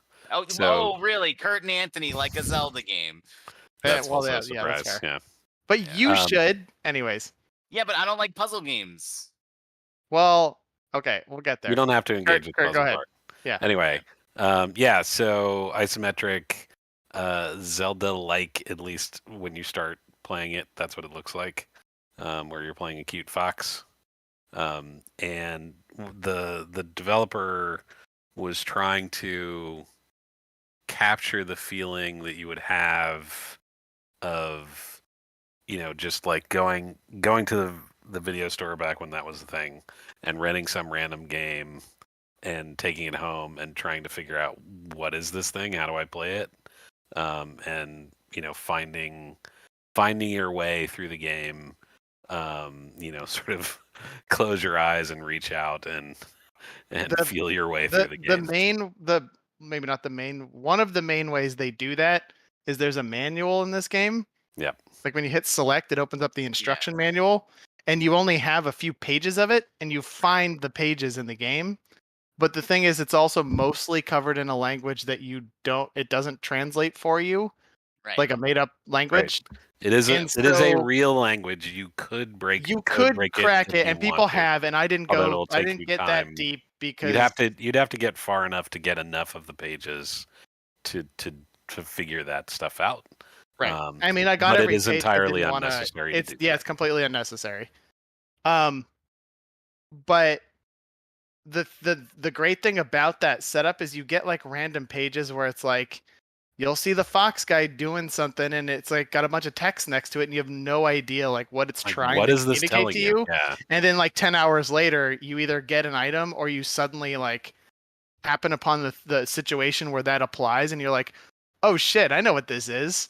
And it's like, or there's stuff like if you hit the A button, you do a roll. If you hold the A button, you'll like run out of your roll. And I spent the first like hour being like, why doesn't this game have a run button? And I like could not I just kept rolling everywhere. And then I like the 3rd or 4th page I got was like, hold the button, and he's like dashing, and I was like, You know what's funny? I see. probably And it's would've like figured you out- could have. Well, that's the thing. Eric was like, I figured that out in 2 seconds, and I was like, not Yeah. me. I No, did not. you know So- why? You know why? That's Dark Souls. Right, Yeah. but that's so here's the thing is like those I think like different people like will just figure stuff out or try stuff or do stuff, and that's other what I people to mean. be completely Yeah. invisible. And the nice thing is like it's always there. It's like Yeah. the Outer Wilds thing of like the only thing holding you back is the fact that you don't know what it is yet. Right. Yeah. And I love that. Everything oh, that really, you Anthony? figure out Or as like the Outer Wilds. yeah, everything that you figure out about the game is all there from the beginning, and it's just a series of continual. Oh my God! This now, and everything recontextualizes. I mean, I'm honestly surprised Alex didn't like it because it's Zelda I Dark didn't Souls. play it. Well, I'm surprised you didn't play it because it's Zelda Dark Souls. I and thought those about are it because it's Zelda things and Dark that you Souls. like. Like To be fair, I don't think it quite pulls that off on a mechanical level, and I think that's one of the reasons Eric was down on this game is that Yeah, it wants to be he Zelda hated Dark the Souls. combat. It wants to be Zelda Dark Souls very badly, but I don't think that the controls are quite where they need to be for you to have very challenging boss fights. I feel like whenever you get to a tough boss, the game is asking a little bit more than it can deliver in terms of precision. Also, I say this as someone who generally enjoyed this game a lot. I put it was like 5th on my list. But I think I enjoyed it mostly as just like a vibes piece because I think it has just immaculate art design. The soundtrack is incredible. Yep. There's something about the way the whole thing just looks like a tiny Aesthetically, diorama. yeah. All it aesthetically, takes it's is great. vibes to get you in your top 5, Mike. That's it. Well, if they're this good, for number 5. That's Joe, the vibes have to be immaculate. They are in fact immaculate. Like I had fun with it. I just enjoyed exploring because you kind of never knew what you were going to find as you kept going on. As much as it looks like Zelda 1 at the start of the game, it definitely pulls some twists on you later on, which I think actually are much stronger because it starts out with a fairly straightforward copy paste of, old video game design, and then later on you're just like, "Oh, we're going somewhere that I did not think was going to be in your lexicon." Right. And I mean, like, I feel like I would have liked this game even without the Dark Souls stuff if it was just Link to the Past, like without the little stamina bar, or whatever. Like it didn't. It would be better without. I would have stuff. still. I mean, maybe, but like it also changed it up enough that I didn't like it. It didn't detract from it, but I don't know. It was fun. I liked it, and there's a point where you like get a lantern, and then you go into this like dungeon that's like under the well, and you're like knee deep in water, and it just felt like I was adventuring, and I'm finding like instruction manual pages down there, and it was like that was great, and that's game number 1 in this game. And it does a thing that I love, like we talked about how there's stuff in this game that's there from the get-go, but not a lot of modern games refuse to just teach you things about them. And the game that I always go back to compare with is Super Metroid, where there's a whole second layer of moveset in Super Metroid that you would never know about if you didn't basically watch the attract mode of that game, but it's with you the entire time. You just gotta hang out with that cool bird. And I'm not going to spoil it, but like that door that you just ran up against here, like there's a secret to that door, and if you know what to do, you can open it from the moment that you arrive. Yeah, as soon as you get there. Yeah. And I have a lot of respect for games that can like bury these mechanics and things and be willing to withhold that information from the player. Yeah, I mean the whole gist of the one guy that did this game, as far as design and stuff is concerned, Bob Tunick. Thing he was. Sorry, Bob Tunick. Yeah, Bob Tunick. Yep, that's his name. The whole thing he was going after was, the Zelda the secret and discovery aspect of that stuff, right? Wait, I can do this. I heard a interview with him where he said it wasn't just Zelda. It's actually that moment in the second level of Super Mario Brothers where you go above the screen and you find like stuff back there. Is like that moment where like I felt like a veil was lifted and I saw there was something like there was more operating behind the scenes in this game has stuck with him his entire life, and that was like it definitely is inspiration for the later half of this game. Yeah, and he pulls it off a couple of times. Like, quite well. 3 or 4 times in this game where I learned a new thing. I was like, holy shit, okay. Yeah, exactly. Like that changed a bunch of things I've already been through. Yeah. Yeah. I also want to shout this game out for having my soundscape of the year. So you can tackle sections in this game in not any order, but they're like you can get to certain bosses not in the same order as other people. So we're on the east side of the map now, which is where the forest is, and I did this part first, and I got up to the big boss of the forest, which is the siege engine, and I was a little under leveled at that point. Like I didn't have as long a life bar, as much stamina. So that boss fight for me was one of the hardest ones in the game.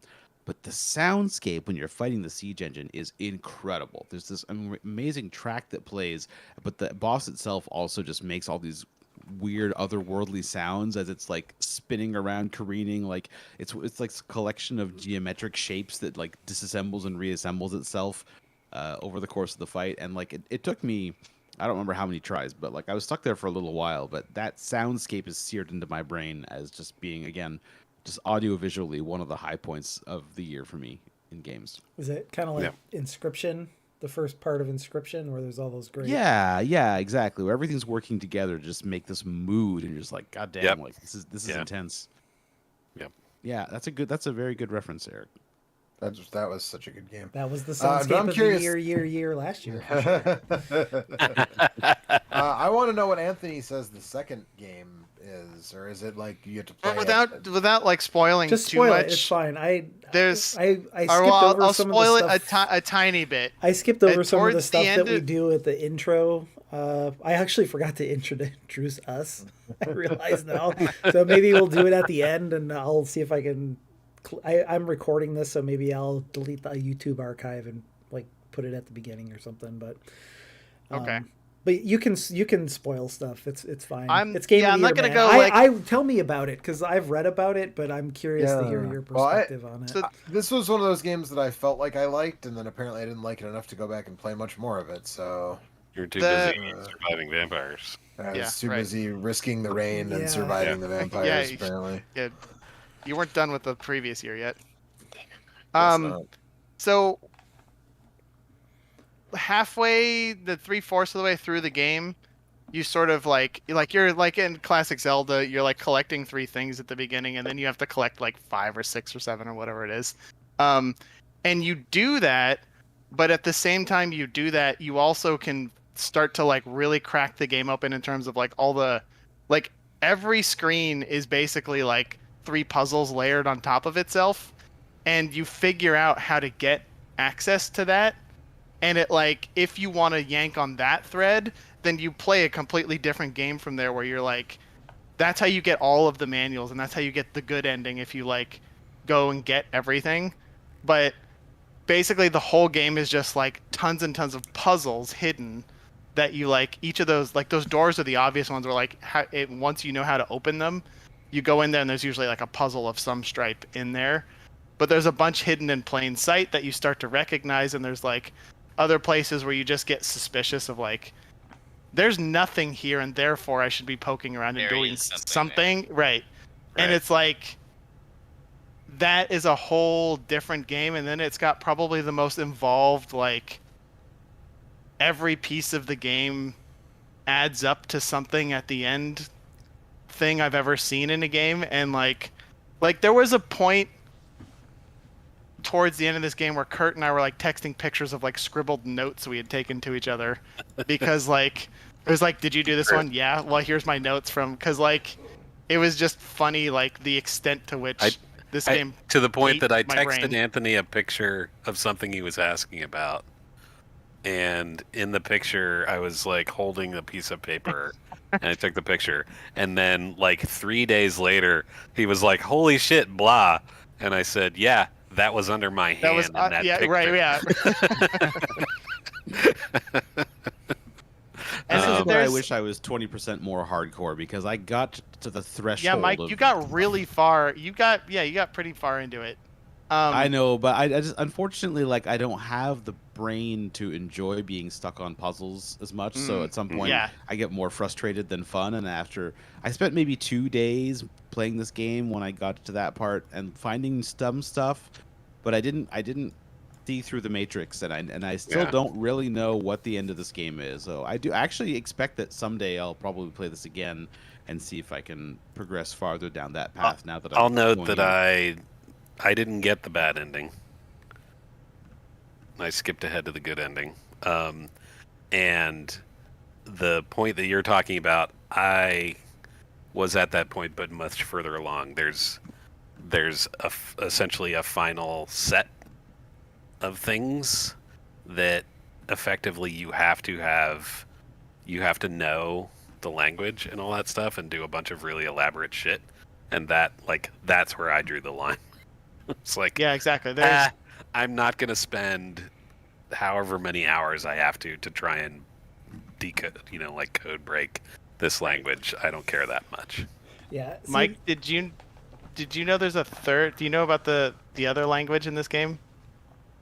I think I saw an article somewhere that said there was something in the sound. Yes, all of the design. sound effects that things make are a language, Oh and you my can God. decipher it and get further clues and hints. Which is again, that's all for there's optional messages and stuff, but to get the good ending, you don't have to go nearly that far.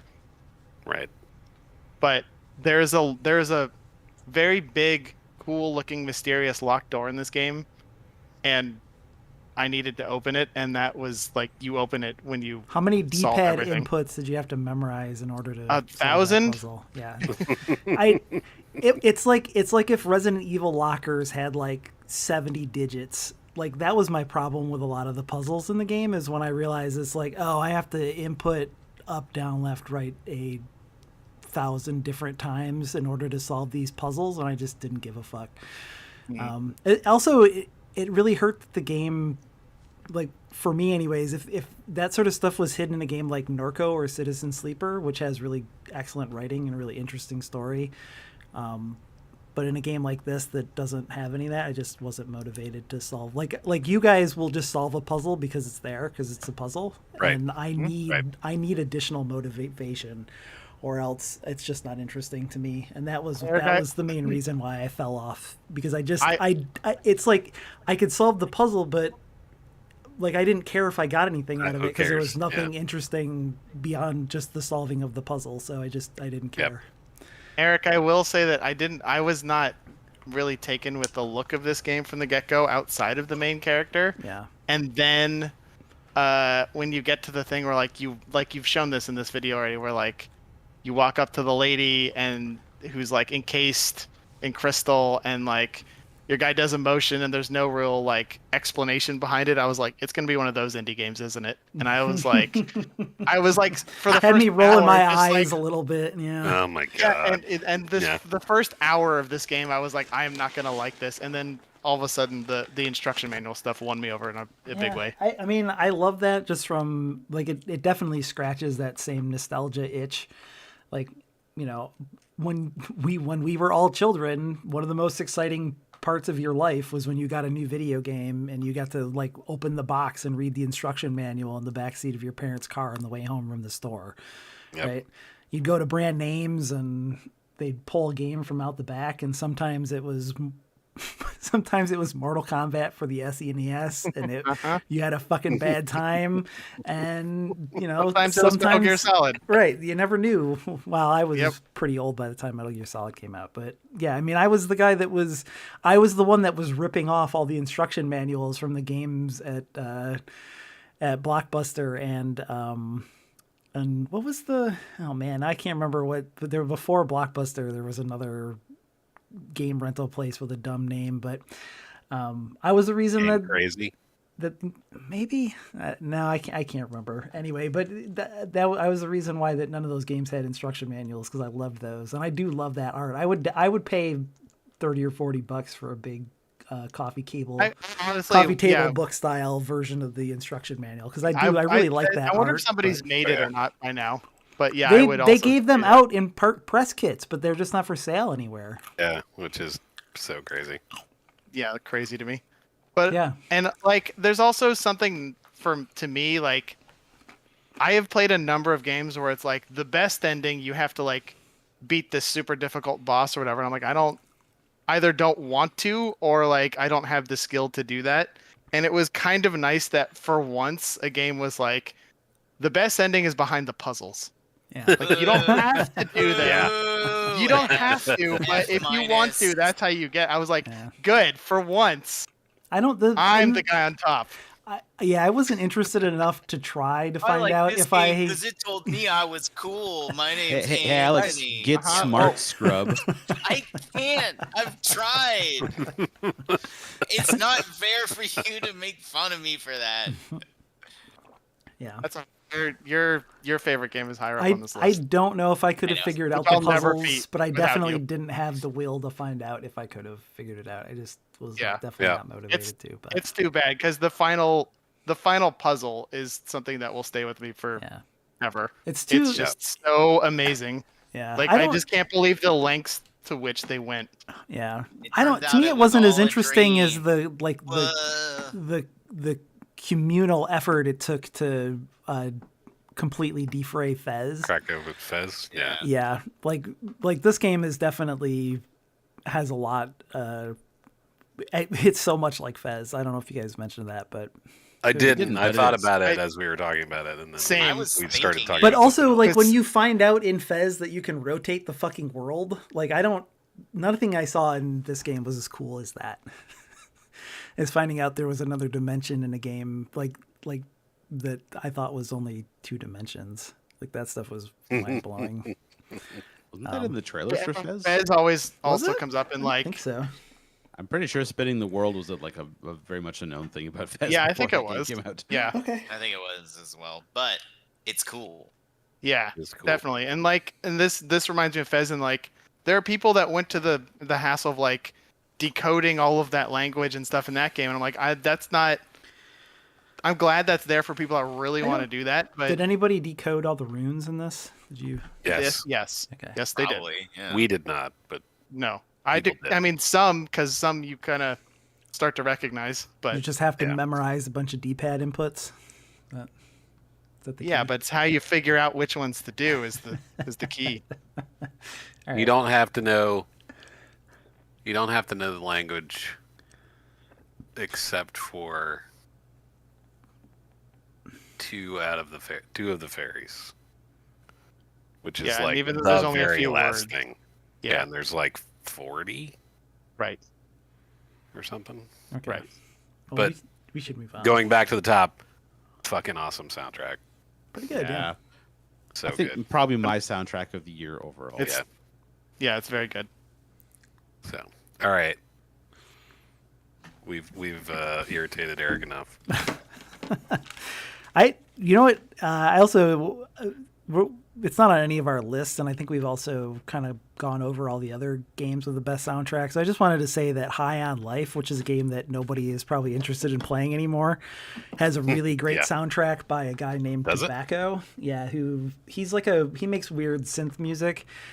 He did the tracks for a collaboration with Aesop Rock, and that's probably the best Aesop Rock album of his his modern era, I guess. I think it's the one I like the most. It's like the tightest, but it's also like the weirdest with the like best kind of weird soundscapes. But that obviously nobody wants to fucking touch Justin Roiland with a 10-foot pole at this point, even if you didn't find him too irritating before.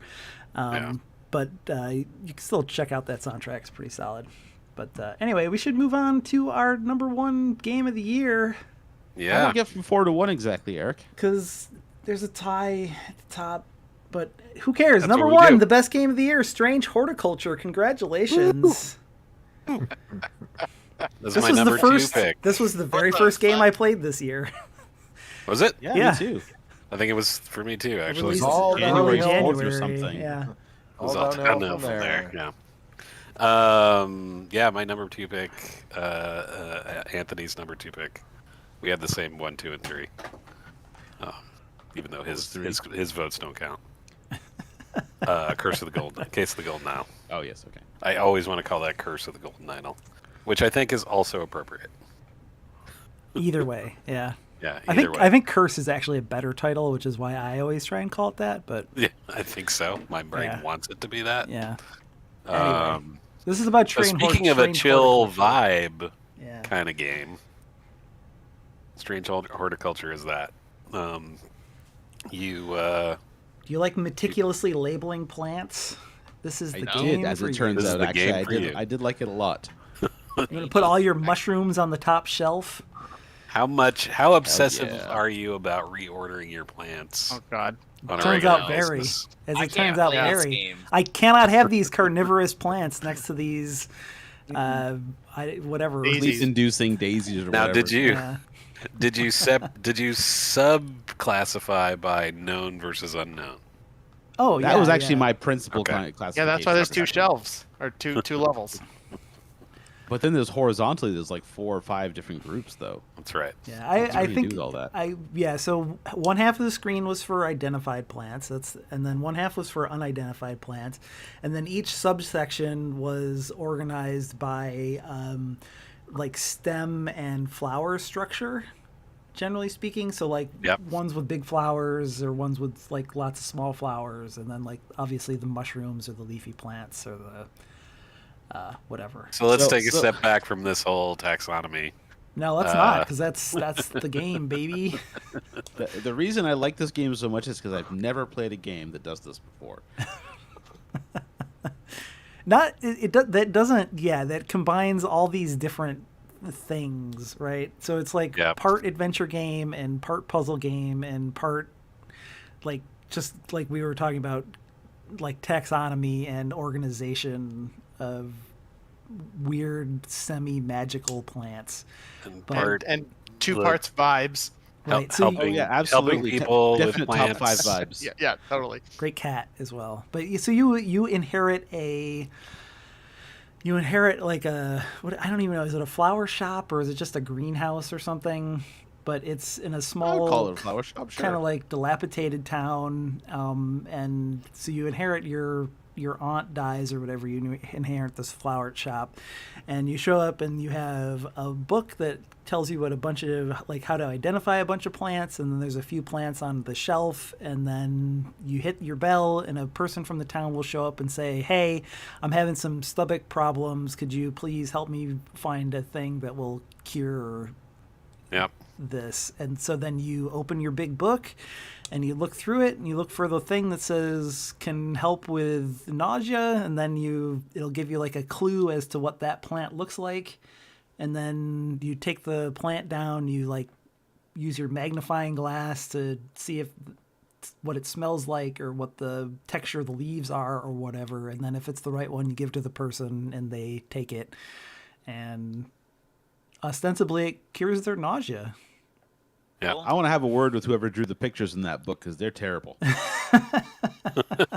Well, it's Sick like blindness. it's like an old like biologist journal, right, where they're just like Right. doing hand drawn sketches of the things that they see and not Yeah, that they see as they're wandering around in the wild.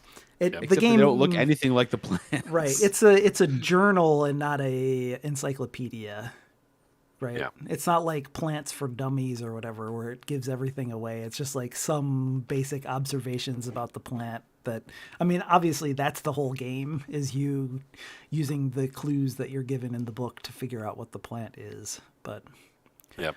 but yeah, And and then, exploring and then trying you'll to find get- stuff.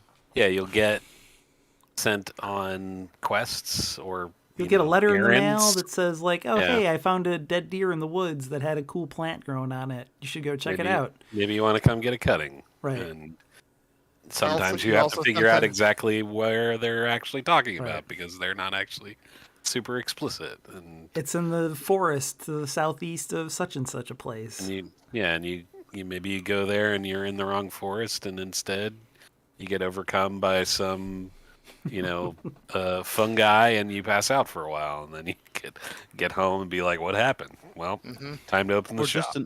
just an overbearing sense of British dread. Yeah, It's just also it's that. a surprisingly large amount of dread in this game. There for is a game lot of dread in this about game. Identifying flowers. Well, every time you get one wrong, yeah, your rising sense of dread blossoms. You're also you're fitting the other good part where like Uh-huh. early on there's also like a guy who's a total dick, and then it's like you look up and it's like you have the choice to You give wanna him give the him plant diarrhea that'll help or- him or the yeah. plant that'll give him diarrhea, which I absolutely did. Yeah. Sorry, man, I'm new at this. Yeah, right. You rushed me, and you get what you get. You rush a miracle man, you get bad miracles. Yeah, exactly. Yeah. Yeah. But Just then really there's like a the way this- whole there's a whole plot with like a cult that's using some. You have to There's use some your eldritch magical horror going plants to bring an end to the like Kurt said, the eldritch horror that's that's looming in the woods, that's being brought back by a cult. I think you can also pick if you want to help the cult or try and stop the cult. Yep, you can. Or go solo and take over the monster. Yep, Yeah, there's some good stuff. there's more than one. And path. there's like a coven of witches yes, that like also like need stuff sometimes for like nefarious reasons that you're like, okay. should I get this plan for them? Yeah, I guess I will. But I don't know. It's just a really cool combination of stuff that, again, I've never played another game that puts these things together in this particular way. So that's why it wound up beating out Golden Idol for me, because I like Golden Idol a lot, but it felt very derivative of Oberdin, whereas this felt a bit more unique. for sure, it's also it gives you a character motivation, which goes a long way for me.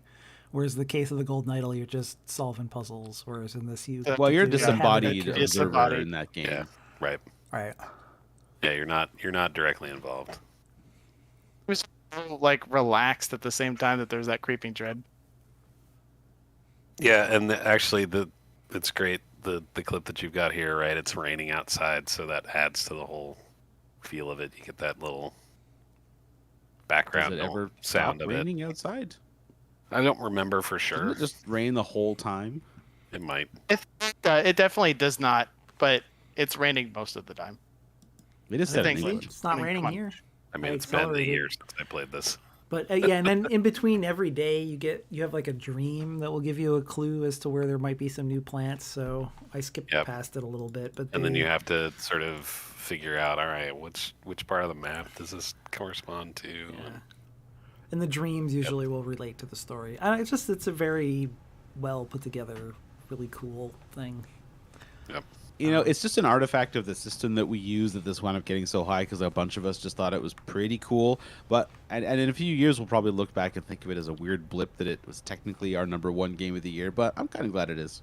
Yeah, fine with it. It's great. It's tied for #1. I would make an unqualified recommendation of this game to just about anybody, honestly. Yeah.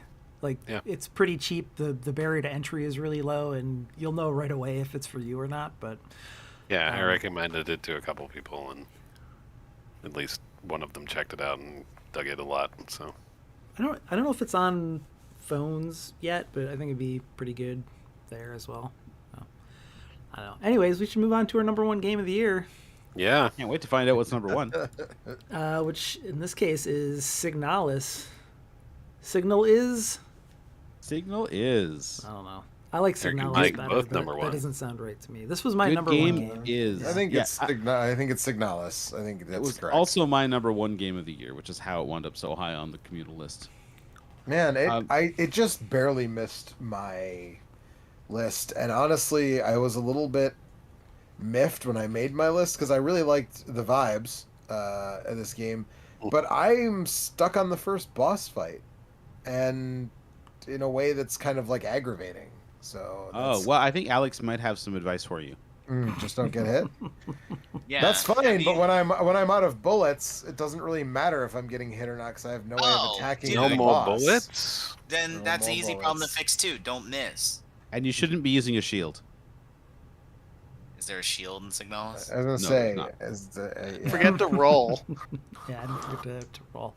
You Anyway, can use a shield if you want. It's fine. I'll just make fun of you a bit. anyway, Signalis is an independently made horror game that harkens back to the good old days, quote unquote, of survival horror back in the it's a little like an overhead Resident Evil or original Silent Hill. That is definitely the style of game that they're going for.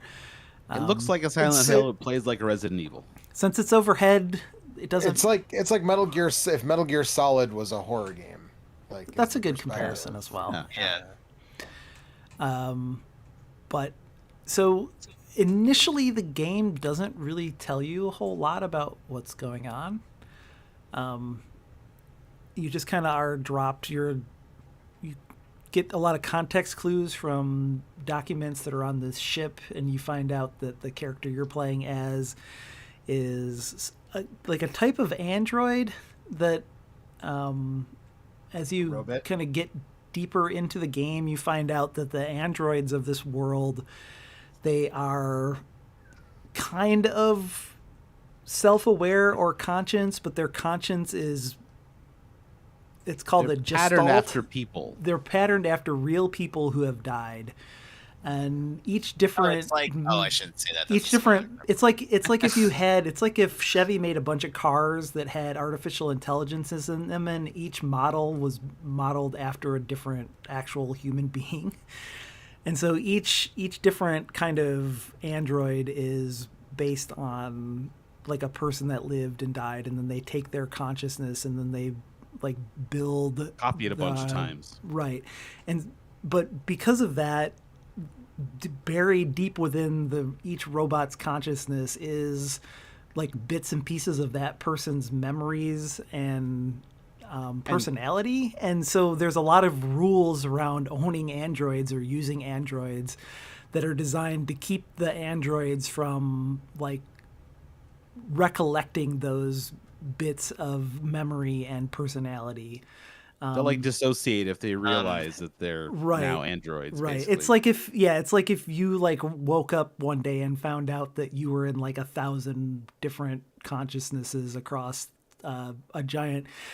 So the other thing is, I guess, is that the game takes place in a world where kind of like maybe a little like Aliens, like that universe where there's a bunch of like mining and like humanity has spread out across space, but it's not like the grand like Mass Effect style or Star Trek style sort of thing.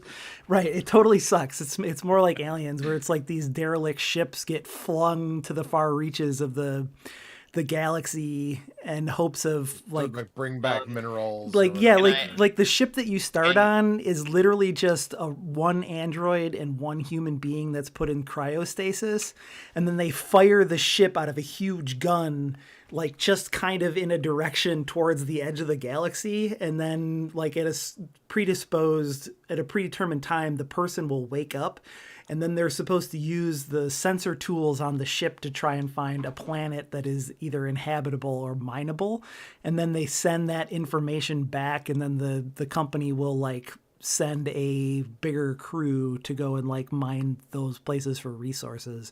But it's basically a suicide mission. Like those people will never return from where they are. It's a very dark universe. And in this case, like, you won't even make it to where they're going. So. Right. Well, so there's The so, human- so rather, the that's human won't make it. the mystery of the game is to try and figure out. So the thing that's so interesting about the game is all that stuff I said is never actually like handed to you. You just kind of figure it out by reading journals and brochures and instruction manuals that are kind of strewn throughout the world. And then the second interesting thing is that once you sort of glean that context, is to try and figure out why the fuck it is that this ship that you're on that is never supposed to like come back into contact with other humans is now on a colony that's kind of on the outer reaches of the galaxy, and uncovering that mystery and kind of figuring all that out is, I think, a pretty fascinating thing. Yeah, I love the story in this game, and it uses a lot of like weird circular experiences and like repetition of scenes and motifs and things to drive points home, but also be extremely confusing at the same time. It borrows a lot of East German and like Soviet era Russian iconography and stuff. There's a lot of the well, like even like at the very beginning of the game and the menu screen, there's tritones that are from number stations, and all of these things like play into the themes of the game, which have to do with like being like information that's kind of like lost in the wind. Yeah, and then there's something. I mean, then the horror element is so like all that stuff is very good. and there's All that like stuff this is fucking element of great. loneliness, but also the Yeah. horror element is that the androids on this like base or whatever, this mining facility that you end up at, like something is wrong with them, and they're basically like turning into zombies. Yeah, they're all the android bodies are getting corrupted. Yeah, I do and want to you say where we are in the video here. Someone, I can't remember who said this a long time ago, but it's basically a game about crawling into a series of creepier and creepier holes, and we have reached the point of the first hole, and that's an excellent way of describing this game because It's a you will hole just inside of a hole. every time you go through a hole, things get weirder and worse, and obviously you might not want to, but you're gonna, and that's your job is to pilot your android through another gross hole to figure out what fucked up shit is on the other side. It's not the best horror game that I've played since Silent Hill 2 came out, because I think mostly because of how fucking incredible all of the recent Resident Evil games have been, but it is definitely the best horror story that I've seen in a video game since Silent Hill 2. It's not a very scary game. It's an unsettling game, but yeah, the atmosphere is pretty scary, but Now you're talking my language. bad vibes only on this one. Immaculately bad extremely vibes. bad vibes. Yeah. Top 5 bad vibes. But yeah, the gameplay is like Joe said. It's a little Metal Gear Solid-y. Overhead, you shoot enemies. The biggest flaw in the game for me was that it has an auto aim system that I felt failed me quite a bit, unfortunately. This is my frustration with the first boss, right? Because Yeah. there's two like low level mooks that walk around the boss. And so sometimes your auto aim decides like, oh, you must want to shoot this mook because it's closer to you. But I'm like, no, I want to shoot the big monster in the big spacesuit that's vomiting blood. That's the thing I want to shoot. And like I said, that's kind of. Oh man, I forgot you pick up a copy of The King in Yellow at the beginning of this game.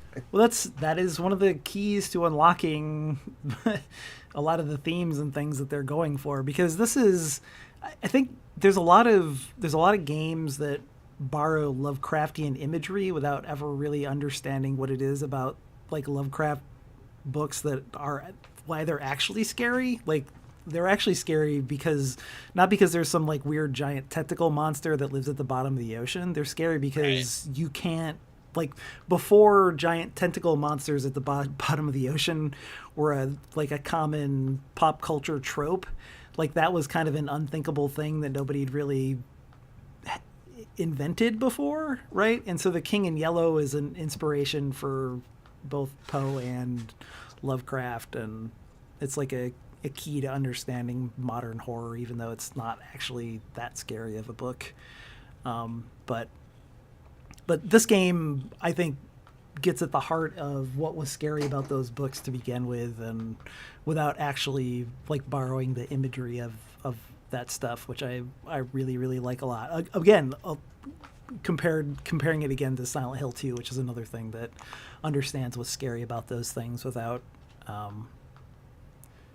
actually using the direct imagery from those books. Right. Well, I mean, it's, part of it is there's something in the dark and you don't know what it is, and you can never understand really what it is. You but it has once you bad get to the intent. end of the game, if you go back and start it over again, a lot of things start to kind of click into place as to what's actually happening, and it's extremely fucked up. I'm talking about Lovecraft. I'm talking about Lovecraft. Yeah. But it's definitely the same thing. Your first time through this game has a lot to do with that. I mean, also there's a lot of like unreliable narrator stuff in this too, like the scene you just played. But there's a sequence where you have like a dream or a flashback, and you like bring a thing out of it.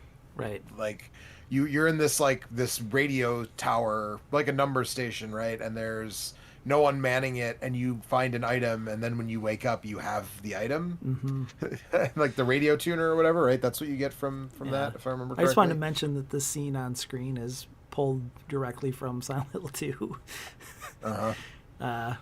Yeah, so I don't know. I feel like I should go back to it and give that boss another shot, but when I hit that particular wall, I was kind of like, I don't remember the first boss that well, but it's the like lady in the spacesuit. It's the lady in the spacesuit that pukes massive quantities of blood, and I think you can only damage it when the Shoot the spacesuit is core. open. Yeah.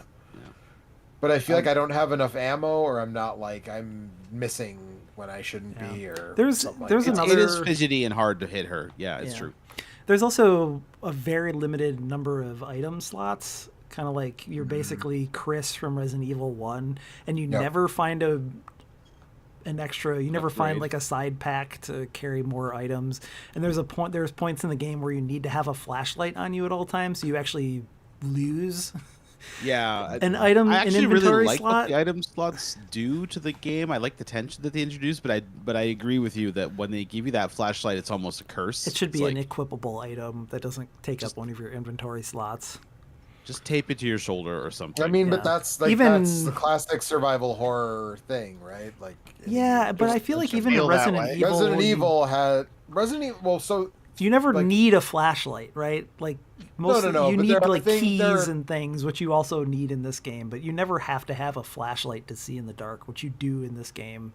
And it just like it's a permanent. There's a point in the game where it becomes like a permanent necessity, and then you go from having 6 item slots to having 5 item 5. slots, and it's very Yeah. annoying. But aside from that one thing with the flashlight, I actually really like the item slots because it's not a super hard game when you're just exploring. And I liked a lot that it pushes you to leave as much stuff behind as possible, which I think gives kind of a bit more tension to They're pretty the good at exploration. marking on the map too if you left stuff behind, so you can go back. And I do do that just if you want to need say it. from the level of the story, I have played the game. I've read a couple of analyses. I think the game is circular enough in its construction. I don't know that you can come out of there with one clear explanation for what happens in this game, and I think that that's to its credit. I think that that's what makes it like a really interesting and haunting story. So it makes it fun and to I've talk seen- about too. It's like watching Mulholland Drive and then sitting down right with a cup of coffee or a beer or something, and then talking to your friends about what the fuck just happened. What does it all mean? Yeah. Was I've that seen a people dream? try to make- Is it a mix of like Yeah. dream and reality? Is it like why is it that this picture, like right here in this first hour, right? Like you get on this planet and you're showing this girl this picture of this person you're looking for, but it's not the same picture that you had. Picture changes after like 5 minutes. Right. It's not the same she's picture that you blonde had at on the the beginning spaceship. and- Yeah. And like, why is that? And a lot of those things are answered if you poke around enough, but it's never like there's never a point where somebody sits down and explains to you what happened. And that's a very brave choice that most video games don't make. But I don't I've know. seen Let's- people try to put the events in linear order, and it seems like a fool's errand. I to think me. that's because I think a lot of the events, in my interpretation of the story, a lot of the events are actually happening simultaneously. If that makes any sense. I don't know. I how would think that you're deep into the getting different analysis layers we of the need to same go, but consciousness at the same time, which is probably Yes. why it's so something confusing. like that. Anyway, Yeah. super good game. I don't know. I like. Yeah, I would love to talk more about the story at some point. I was hoping that Joe would finish it, and then we could make it the thing of a stream. Well, But I'll go. So, I'll pick it back up again. I'll give it another. So, did you I'm happen to also try it planning on to your? play it. Did you happen to try it on your Steam Deck? I didn't because it was on the Humble thing was where I got it, Yeah, and to play it I had to use the Humble dealie. Yeah. I'll end up. I liked it so much that I'll end up buying it someday when it's on sale. same. It's also on Game Pass. That's how I Yeah. played it. But also, shout out, Game by the Pass way- is not a particularly Steam Deck friendly service. No, right, yeah, right. Shout outs to the shakuhachi stab that plays every time you open the save menu. That is perhaps my Yeah. sound clip of the year. This game also has 2018. a great soundscape and a really good sound, quote unquote soundtrack. And Yeah, I wouldn't listen to it ambient- for fun, but Yeah, yeah, but the ambience is super good. I mean, it has nods to Akira Yamaoka's stuff in Silent Hill, but there is no mandolin and there is no like Thank God. loose string guitar. So it's not like this is a game that is very much aware of all of the influences that it has and wears those on its sleeve, but it is not worshiping them. It is doing its own thing. It's just, man, it was, I could only play it in like 90 minute to 2 hour chunks, but I couldn't put it down while I was playing through it. It's so good. also made by more or less two people. Yeah. very small team. But anyway, In my heart, it's the true number one game of the year. yeah, for me it definitely was.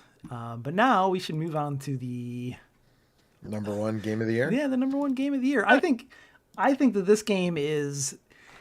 There are some years where a game comes out and dominates the conversation in such a way that it is, whether or not it's your favorite game of the year, or whether or the not it's game the of the best year. of game of the year, it is the game of the year. It's the And defining game The of the year. 2022 game of the year is Elden Ring, no matter how much you liked it or not, because it is it, like Overwatch in 2016 or PUBG in 2017 or whatever. It is the game that kind of came out and dominated the conversation around video games. Skyrim in 2011. Right. Yeah. That, like, it's And- just. Go ahead, Kurt. In the same way that Eric put his thumb on the scales to tweak some things to get Atari in there, I probably rated this game lower than I, quote, should have, just to ensure that, because I was like, it's going to be at the top. It doesn't matter what I put it at. Yeah. It needs to be on my list because I did really like it, but it also didn't hook me as much as, Alex and Eric and everybody. Where did you get that sick ass headpiece, by the way? There's like little dog monsters in some of the dungeons that will drop that occasionally. This is Uh, like 75-ish hours in. So yeah, given that, it's actually the number one for us. And you played 75 hours without ever actually finishing it, right, Eric? Oh no, not even. I'm not even close. I don't even know if I'm like halfway through the quote unquote main game. But who cares? I mean, Yeah, this. so that was How the often thing- does a purely single player game sell 20 million copies? Yeah. You say well, that, but come I back to that purely, point. I purely played it multiplayer. Yeah.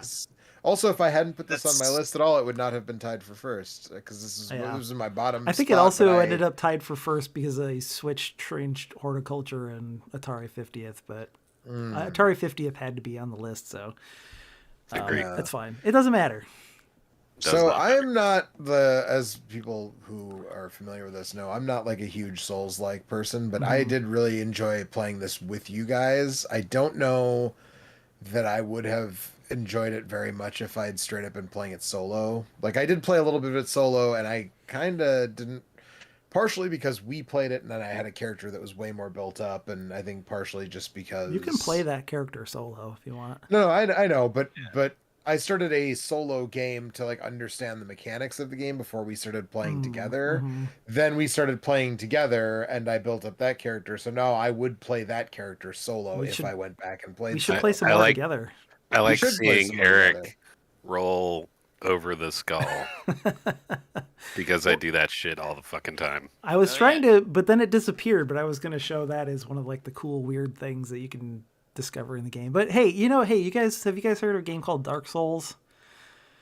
Ah, Sounds Yeah, familiar. so there's what if this they game- made Dark Souls but wide? Yeah, what if they took Dark Souls and instead of made it take place on a map like a Metroid game or whatever? What if there was just like a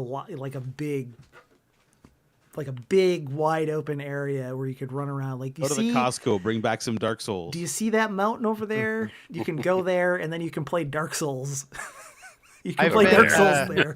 Yeah. I've only played this multiplayer, and so basically the same as what Joe was just saying. But every time we play, we're like, all right, we're gonna do this thing, and then I'm like, ooh, but what's that thing over there? Yeah. And then Kurt's like, like, can you try to focus? And Eric's like, no, he's playing Elden Ring. Right. That's Like, the right way that's- to play Elden Ring. It's, Yeah. that's how you play. You it. make a plan and then your plan gets disrupted because there's like a cool looking thing over there. I was gonna say your plane gets fucked up by a giant, and it terrifying looks- bear. there's and also it looks that. really fucking cool. Like it's just Yeah. like a kind of cool thing over there. It's like everything in this game is fucking cool. As the resident Souls guy Evil. of the group, Sorry. this game. I thought Eric have- was the resident Souls guy of the group. Well, Eric's the one who likes Demon Souls, so Eric's the one you cannot trust about Souls games. Demon Souls, Dark Souls 2, Dark Souls. No, I mean, those actually, are the weird ones. No, I like Elden Is this your Ring. order? Elden Ring is probably number one now, but Yeah. But as the resident Souls guy, yeah, this game absolutely fucks, and I think playing it in multiplayer is a bit of it's just a different experience. To me, it's fun having played it already, but it's just like the game's not designed, especially we're playing with the So multiplayer co-op also, mod, it is even- all of these games are absolutely 1000% designed to be played multiplayer. Multiplayer has been a core feature of all the People, Souls though. games since literally the first one. Oh, I know. Maybe but not I mean, 4 like, people at all times. No, not the way we've been not playing 4 it. people. Right. Yeah. But also it's like it is. No, that's true. But it's just like, the game's AI doesn't know how to handle multiplayer. You know what I mean? Even since the beginning, having 2 people, it just kind of like And goes Dark back Souls forth and between Dark us. Souls 2 Which they is the often point. do, which is why that game is the best in the series. Isn't it the one that wasn't made by like the Core Souls team Yes. because they were working on a different thing? They're You're working on working the on Bloodborne. I thought. Bloodborne, yeah. But like to the point you're making, Alex, like I'm with Joe in that I'm not that big on these games. Like Yeah. I just never stick with them long enough, and so Mhm. fucking around No, with it's like 3 cool. other people is I a way never- that I'll get to see all of it, Yeah. and I'm No, having I a, never a- got to I'm having my fun. original point, which is like, But I knew what it so- was. no, you didn't. It's not. It's just like having gone through the game solo. It's like there's just so much shit everywhere, and there's so much shit you'll find, and there's so much shit where like there's like a sense of comedic timing to this game where you're like, there's literally a point where you have to use a special item to warp, and then it's like opens up a warp gate, and you warp there, and it sends you back to the beginning of the game, and this is a mild spoiler. It sends you back to the beginning of the game, and you turn around just, oh, well, what's behind me before I move forward? There's a bridge that very obviously leads to something. And you're like, all right, let me see what's behind you. And there's some butterflies. And you're like, oh, what are those butterflies? And you just walk towards it, and just the ground explodes, and you just fall and die. And it's like, for no reason. And, yeah, Eric, so- I'm really liking this video that you yeah, are me sharing. too. Hi, everyone. That's Good. me. The multiplayer Anyway, mod is pretty good. as a work in progress. And definitely not broken. Not broken at all. I Right, admire like, that the game can plus- handle both multiplayer shenanigans like you guys have, and like my experience was totally different because I played it completely solo. Right. I didn't even have PlayStation Plus, so I did not get any interaction with anyone. And it's still a really do you good get the game. messages and stuff or no? No, none of that. None Like, of that. Yeah. it's just you and the world. That's it. You don't even get the Um, messages if you don't have PlayStation Plus. Don't even get the messages, Joe. Wow. I'm playing through You it get- that Wow. way. Hey Mike, I have now. some very important information to relay to you from the messages. Try finger Are you gonna suggest- butthole. Finger butthole. And that's a dog. Yeah, if you That's a see, dog, there's yeah. a thing. Dog There's head. like a 4-legged creature with like a big shell, and that's a dog. Just so you know. Yeah. But what I wanted to say is it's still a really good experience because the world is so vast and so full of weird stuff. Yeah, and I that's- like to yeah. describe this game as saying the sentiment that I got from this game over and over again was, "What is that? Oh no!" Like Yeah. as you're just like walking Yeah. around and just seeing something Yep. like that's weird, and then you get closer and like, "Oh shit." Bye. Yeah. My favorite It's- so far is still when Eric was like, hey, open this chest. I'm like, yeah, all right. And then we just all got teleported where this like pissed off giant was. It was like, oh, cool. Yeah. Well, that's kind of what I mean. And Is then we like killed it's like Yeah. it's Oh, we should. it's Eventually. hard. Eventually. Your first time through the game compared to your second time through, this is true for every Souls game, is like different because you know where all the this is where I get ambushed. This is that already, right? So it's like it's weird playing through it again with all of you. And I know you like you just said, Anthony, the only way you'll get through it is you play multiplayer. Okay, that's fine, but it's like it's weird to me knowing where everything is and trying not to say anything. Because especially as somebody who's played a lot of Souls games, I'm like, oh, cool. Like the way you play Souls games, like, well, the way I do anyway, is like you beat it, you go through, you find every item, you fully explore every area, kind of see what's out there, right? And then you're like, second time, you're like, cool, speed run. Like, where's the weapon I want? Oh, it's over here. I'm gonna jump over this thing and get it early. And then like, how can I get a bunch of stones to upgrade it and do all that? So I want to just be like, cool, let's go. But it's like, but this game, it's what Eric said. Like, this game's all about just like, no, let's get distracted. What's over there? Like, let's figure it out. And it's so good. And there's so many like little things tucked away, as well as just out in the open that are all fucked up and good. And one of the things that's incredible about the game is the sheer scale of it. And what I love Yeah. about the game is that it hides the scale of the game from you for so long. you start playing in Limgrave and you look around at your map and you're like, yeah, I kind of get it. Like, it's got a big, wide open world, fine. But then, like, if you open that chest that teleports you up to where the giant guy is, you were probably distracted. But if you then open your map and zoom out, you're like, holy shit, my map just got 4 times bigger than it used to be. And Exactly what happened to me. I accidentally opened the map after we got to that giant, and I was like, wait a second, what? And it pulls that trick on you like 3 times. Not the exact same trick, but like it finds ways to cram more and more game in when you really thought every time you think like, well, I'm getting to the last corner of this map, and like actually. You get at some point towards the end, you do eventually get the whole map unlocked, all of it. Even there's like an area that's kind of an optional area, but you can get that unlocked before you even go there. But then there's still another area that they did. It's like, no, man, I have the whole map, and you do, but like you don't technically, and it's like, oh, Jesus fucking Christ, dude! Like, it's so good. I wanna note in my own defense, Anthony started making it sound like I'm quite the killjoy, which, perhaps that's true. But I will note, it isn't that I said, can't we just fixate on it? It's that we decided to do a thing. It was like, what are we going to do? We're going to do this. Okay. And we get we don't even start to go that direction. And Alex is on the other side of the map doing something totally different. Even though he previously said, yeah, okay, let's go do that. I mean, Kurt, you have played video games with these guys. I have. Right. Like, I do note that this is what I bring to the party, right? You're generally... because it makes everybody else laugh. You're generally very accommodating of the stupid. Mm-hmm. But also that reminds me just to note that, like, for me in particular, who has a bad sense of direction, that's like an extra handicap in a Souls game now. Yeah. Mm-hmm. I want to say your names are all very good, but I think I got to hand it to Bland Gernston. That's me. That's Kurt. That's a multi-layered joke.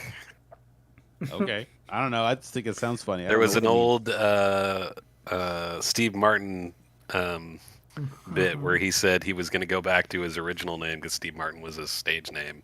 And so he was going to start putting out books under his original name, Gern Blanston. And so I named a character in a game we were playing previously, Gern Blanston. And I was trying to decide what to name this character as we were playing together. I was like, I should make it Bland Gernston. The most generic Eric's is excellent if you can also see his character. Because they go together, his name and what his character looks like. I've done runs as Elephant in other Souls games. It's great character creator in the Souls games. Also, they kind of take the limitations off and just let you do whatever the fuck you want. Like do it. Yeah. Similar face, similar face. Yeah. As the resident Souls guy, I must once again point out that this game compared I thought to Eric was the resident Souls guy. Shut up. Resident Souls guy. 2. This game, like build wise, this game previously, like probably Dark Souls 2 had the best like fashion and build options, but like just it fucked up everything else because Dark Souls 2 is kind of weird, but it's good anyway. Eric doesn't want a fat roll, so he's running around in his underwear.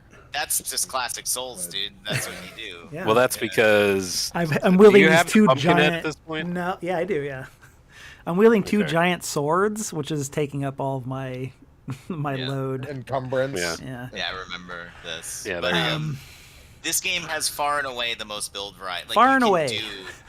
Do so much, and then on top of that, it's really easy to respec. There's usually been an option. Well, not usually. Sometimes there's an option to respec. Yeah, usually to respec in a Souls game, you have to start over.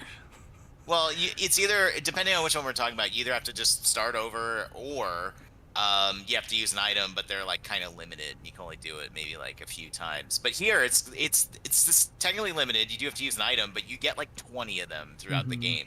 So it's like you have to finish a dungeon and beat a boss to unlock it as well. Yeah, that's true, but it's not that far. That's the other thing. That's Well, it depends so on how much fucking- time you could do it in Yeah. 5 hours, or you could do it 50 hours in like I Exactly. did. That's Yeah. the thing that's so fucking insane about this game is it's massive, it's huge, it's this giant world, blah blah blah. We already talked about that. But the critical path is actually like the shortest out of every Souls game, like combined. Yeah. Like it's like I don't remember off the top of my head, but it's literally like 6 boss fights or something. Like out of literally like over 100 like boss encounters. Yeah. like it's There's a just lot of fucking repeats crazy. and stuff. I mean, it's not all. There are. Not everything It's in the not game all. is, handcrafted, Top-shelf material. bespoke. Yeah, there's a lot of like Yeah. this dungeon that we're going through now. There's a lot of dungeons that look very similar to this one, and a lot of A those lot of dungeons mines, a lot of have- catacombs. Yeah. There's a lot of those, I mean, those the trap first time- dungeons where there's the little I was gonna say gargoyle the- guys. Those show up a lot, and they're kind of like prefab those where they're gargoyle like guys. taped together. But even a lot of those will But- have like a cool but- secret area in it or something.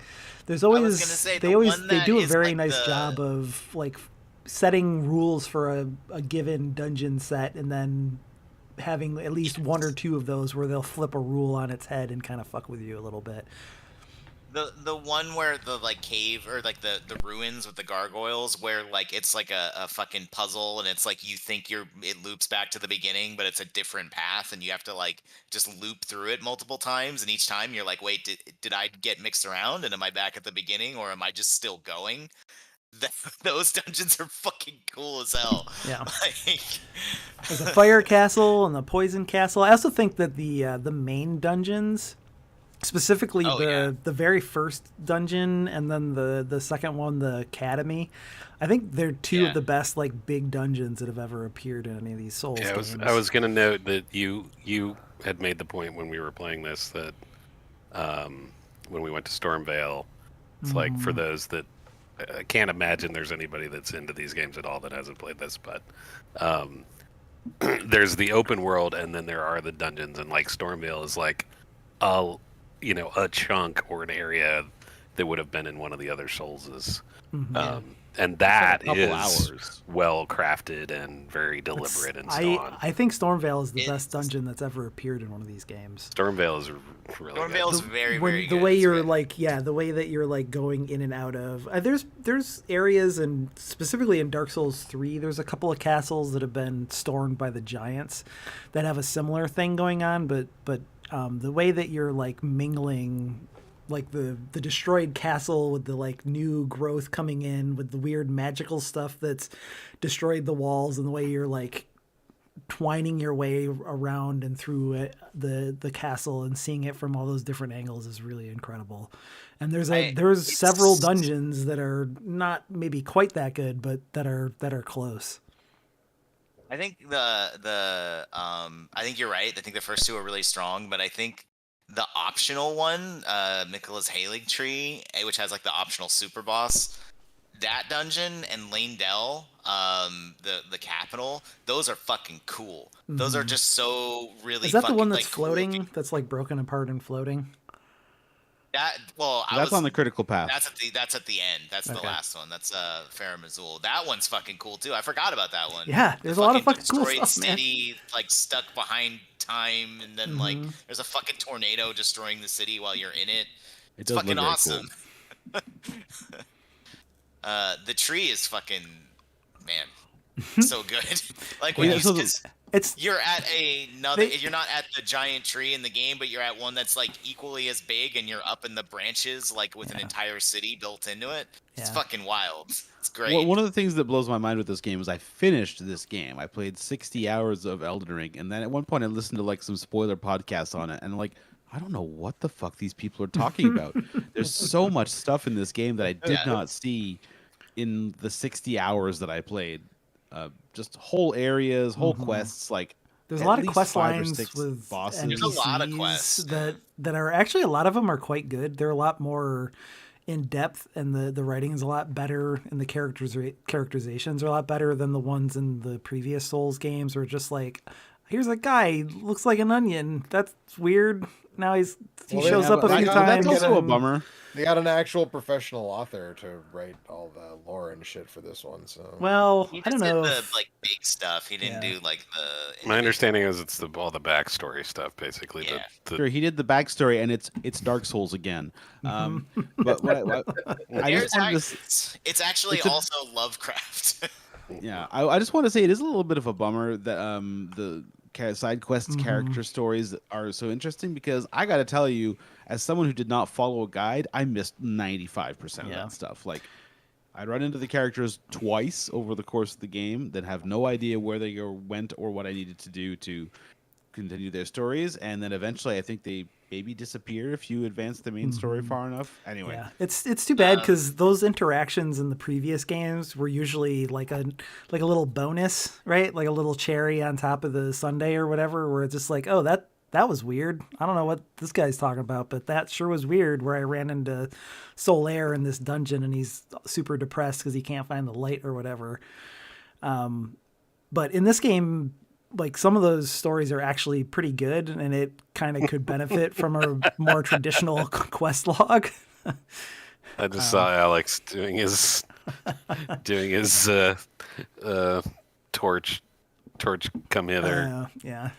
Yeah, I love it. See if I can keep you people on track. Yeah, this is Alex going this way, this way, But this I way, don't- this way. Mike, when you Anyway. played it, did it have the notations of where the characters were on the map automatically, or did you have to map that stuff? I think that they showed up on the map sometimes, but if you weren't pausing and kind of searching for them intentionally, I don't know. I feel like a lot of the characters just disappeared. Mm-hmm. So if I open my map now, I can't find like 5 of the major side quest characters, right? Like I can't figure out how to make like Rani's story advance, which is one of the biggest ones in You the have to game. look it up in a guide. The biggest. Yeah, you have to look it up. And That's then- Yeah, just- but it's never bothered me because that's like the way you play. Well, the way I play Souls games is kind of like with the wiki open. You know what I mean? Like Yeah. it's like it's a group effort kind of thing. It's like, yeah, man, I don't know where the fuck is it. Where do I go? Oh, okay, got it. I'll go there. Like, I That's- could be you wrong. I just get contribute to the impression- wiki, Alex. no. So it's not really a fucking group nerd. effort. It's someone. Well, else. a different People group helping you. is putting in some effort. Yeah. Yeah, still a group effort. Yeah. Uh-huh. I just get the impression that I've been locked out of a lot of that stuff Mm-hmm. because like characters just don't seem to exist anymore. So I mean, you can get locked out of stuff, but I do feel like this game's pretty generous about like, oh, I missed the start point, and it's like, oh, well, you can still talk to him, and like, I skipped it. Like, you can in Alexander's quest, you can find him at the second spot, and then like, you could also just not go there, and he'll still be at the third spot, like after you find him in the first one. It's like, I don't know, Yeah. but. I do think all those like Heroes Grave dungeons are a fucking nightmare. That's the those dungeons. Are those the ones shit's with the fucking giant awful. fire spewing statues and stuff?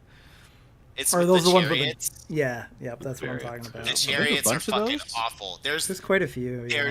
There's like I think 4 or 5. oh wow, They're I only all found one. awful because it's all the same thing where it's like wait for it to run past and then it's like oh it switched tracks and you thought you were safe but you're not. Now you're dead. Jump off the Haha. ledge, Dark now you're dead. Souls. Also, It's you've like, got like dude, 0.2 seconds worth of like extra time to make this run, and if you screw it up, you die. Yeah, those dungeons suck. Anyway, but other than that, Oh well, the game's great. Game of the year. That was Uh, the first place I went, by the way. Yeah, 'Cause because when I started my thing, Eric was like, "Oh, take the thing up to unlock hidden areas." the stone sword as your key. like Yeah. starting bonus. That's what I was Yeah. hoping would I was happen. like, all right, cool, sounds good. And then right away, there's a thing that's like, this was stone sword key. I was like, well, all right, check Okay. it out. Wham. And then you go down there, even if you can get to the end of it, the boss is like almost impossible to beat at that point in the game. Oh, there's no way you're beating the tree spirit. Right, No way. yeah. It's also one of the Yeah. cooler bosses, I think. It's all right. Yeah. But What's the coolest boss? I don't know. You guys have a coolest... I mean, the last time we played, Anthony and Eric and I fought a ghostly elk, and that was pretty rad. Oh, yeah. with that a one's really so great good. piece Yeah. of music playing. The setup for that is really good, too. Yeah.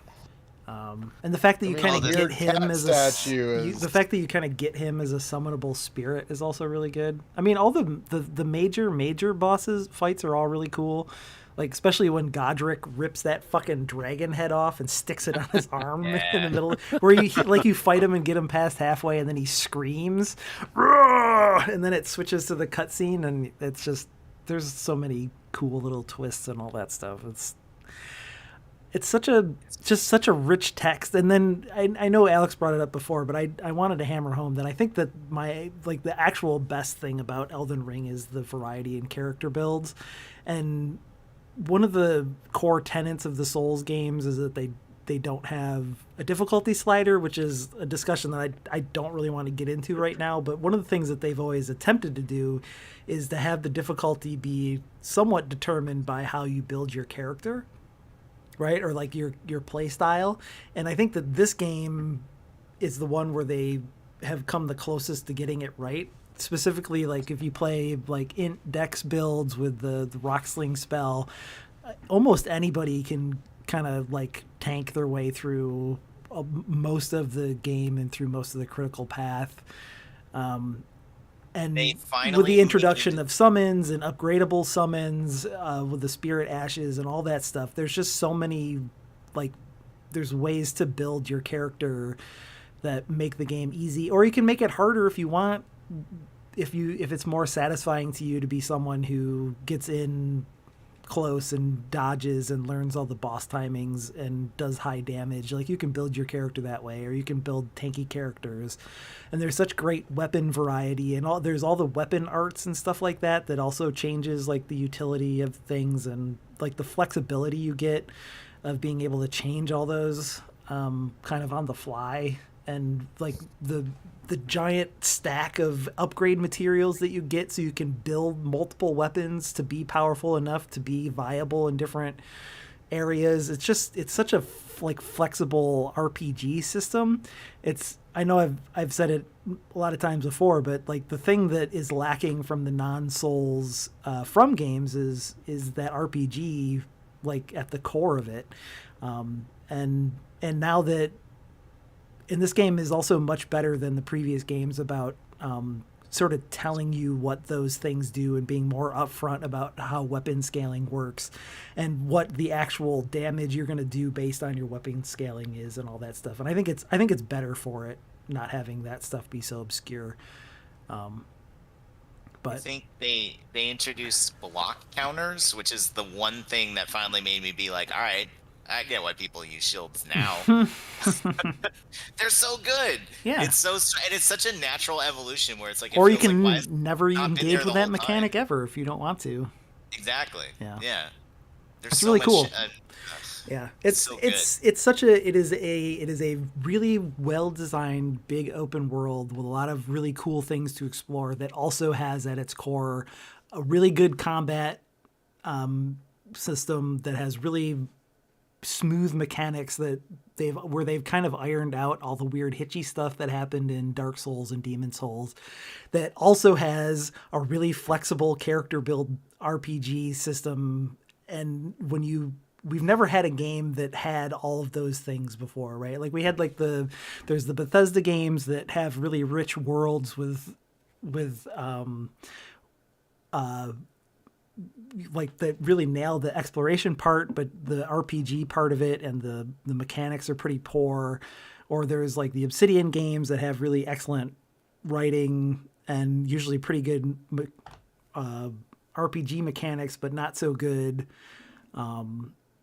combat mechanics. Like, we've seen all of those things like individually make for great games, but I don't think we've ever seen a game that kind of nailed all those things in the way that this one does. It's really impressive.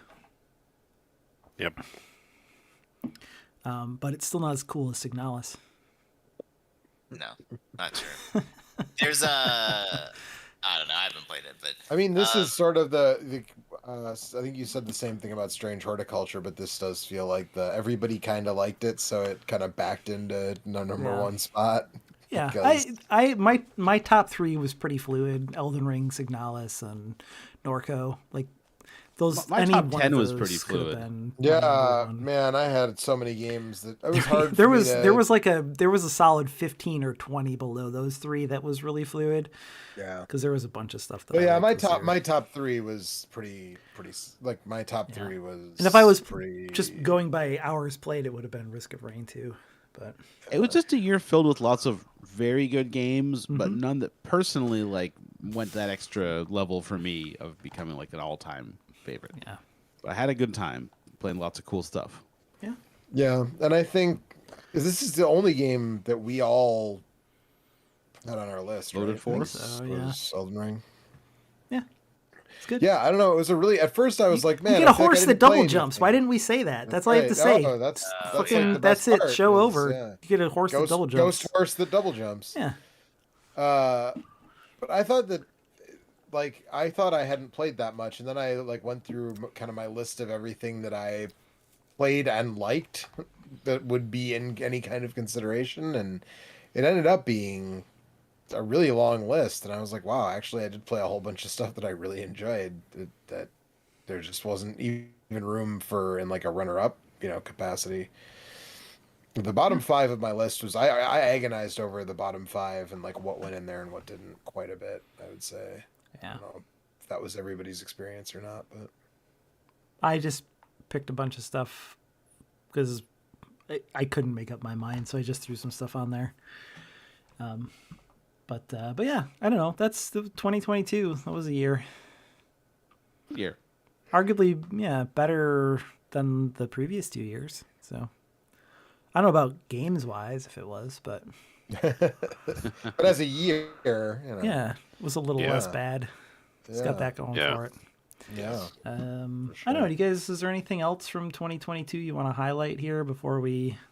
I like last minute threw up a bunch of sort of runner-up awards that I did want to very quickly mention. So one, like every year I feel like there's a game, or maybe not every year, but most years there's a game where I see like a trailer or whatever and I'm like, that game looks so dope. I'm super excited for that or whatever, and that turns out like I don't know, whatever, something about it just doesn't click with me. And this year that game was Roller Drome. Mhm. Like I was so excited for that game, and when it came out, I was like, okay. Well, it's And just a then, little like, too clunky or something. It was just a little too clunky. I was like it. It felt like it should have been maybe like a better version of Sunset Overdrive, because it really is just like roller skates and guns. Like it was from the people who made Ali Ali, right? If I remember Mhm. correctly. So it's like it should have this very good skate extreme sports Tony Hawk thing with the gunplay, and for those two parts, it was like the opposite of ActRaiser. Like the two parts that I like didn't mesh well at all, and make a game that I don't Yeah, know, the, maybe the skating was a little hard to. It was a little hard to get yourself into position, and then because of that, the shooting never really felt that satisfying. But yeah, Yes. it was a great concept for a thing. like the 70s sci-fi aesthetic of like this is the Logan's future Run of a little bit, or 1974. Yeah, right. what's the yeah. crap? I can't think of it. THX 1138. Yeah, a little or that. I don't. Yeah, the 70s sci-fi is definitely the right. like a rollerball with James Well, yeah, Caan. yeah, Like a- right. Obviously, Definitely that, yeah. right? So that was the game that I gave that my I wish I liked this more award. I felt like let's see. Well, I have. Oh, I have a random award. Hmm. We may as well get. I had a whole bunch of these that I didn't quite finish, but 2022, aside from being the year of Elden Ring, was the year of the giant angry Australian woman. You Yeah. see here, because so Apex in February introduced a new character named Mad Maggie, and then when Overwatch 2 came out, the first new tank that they added was the Junker Queen, who's also a giant angry Australian woman. And then 2022 was kind of the year of Rhea Ripley in WWE, although she just won the just won the Royal Rumble, the Women's Women's Royal Royal Rumble. Rumble here in 2023. But she is kind of like primed to be like one of the next big things in professional wrestling, and it just was a good And all year of to her be a Twitter giant. reply- a giant Australian woman. Also, And like all of Junker her Queen is Twitter like replies just say "Step on me, mommy." You know. yeah, Junker Queen, arguably the best addition to the Overwatch cast since maybe since the original cast. Honestly, she's super duper fun to play and really changes up the style. And the reason I wanted to bring that up is because Overwatch 2 is probably my most disappointing game of 2022. I didn't even play it. It's a I didn't very, even- very, very well made game that obviously has a lot of baggage just because of all the shit around Blizzard for the last few years. But also just a really unbelievably terrible battle pass system. And Right, I was gonna say the thing that really I mean, yes, you're It right. went- It has all that baggage, but the thing where they basically, rather than continuing to update Overwatch, they made it a sequel so that they could basically go back on their whole we won't charge you for anything for additional. cosmetics and stuff. And then not thing, only that, but yeah. they were the least generous of the games that have battle passes compared to PUBG or Apex or Fortnite or any of the other games where I've done battle pass stuff. It just didn't seem worth engaging with, which really sucks because Overwatch was the game that got loot boxes right. You know, you paid for the game and then just you would level up and get a loot box and then you'd get some cool new stuff for your character and you didn't have to pay for it. And Yep. they wrecked all that goodwill. But anyways, Yep. I felt like that was an important trend of 2022. I also have the Raimi of the Year award. Is it Sam or Ted? It's Ted. That was literally the question I was about to ask. It's Ted. Ted Raimi's the Raimi of the Year, which is kind of playing from an underdog position. I feel like most years Yeah. it ends up being Sam. I feel like the Raimi of all time is probably Sam, in most people's eyes. But I mean, Sam, he came back and he put out a not so great Marvel movie, whereas Ted was in The Quarry and had. Honestly, I think it might be my favorite Ted Raimi performance that I've ever seen.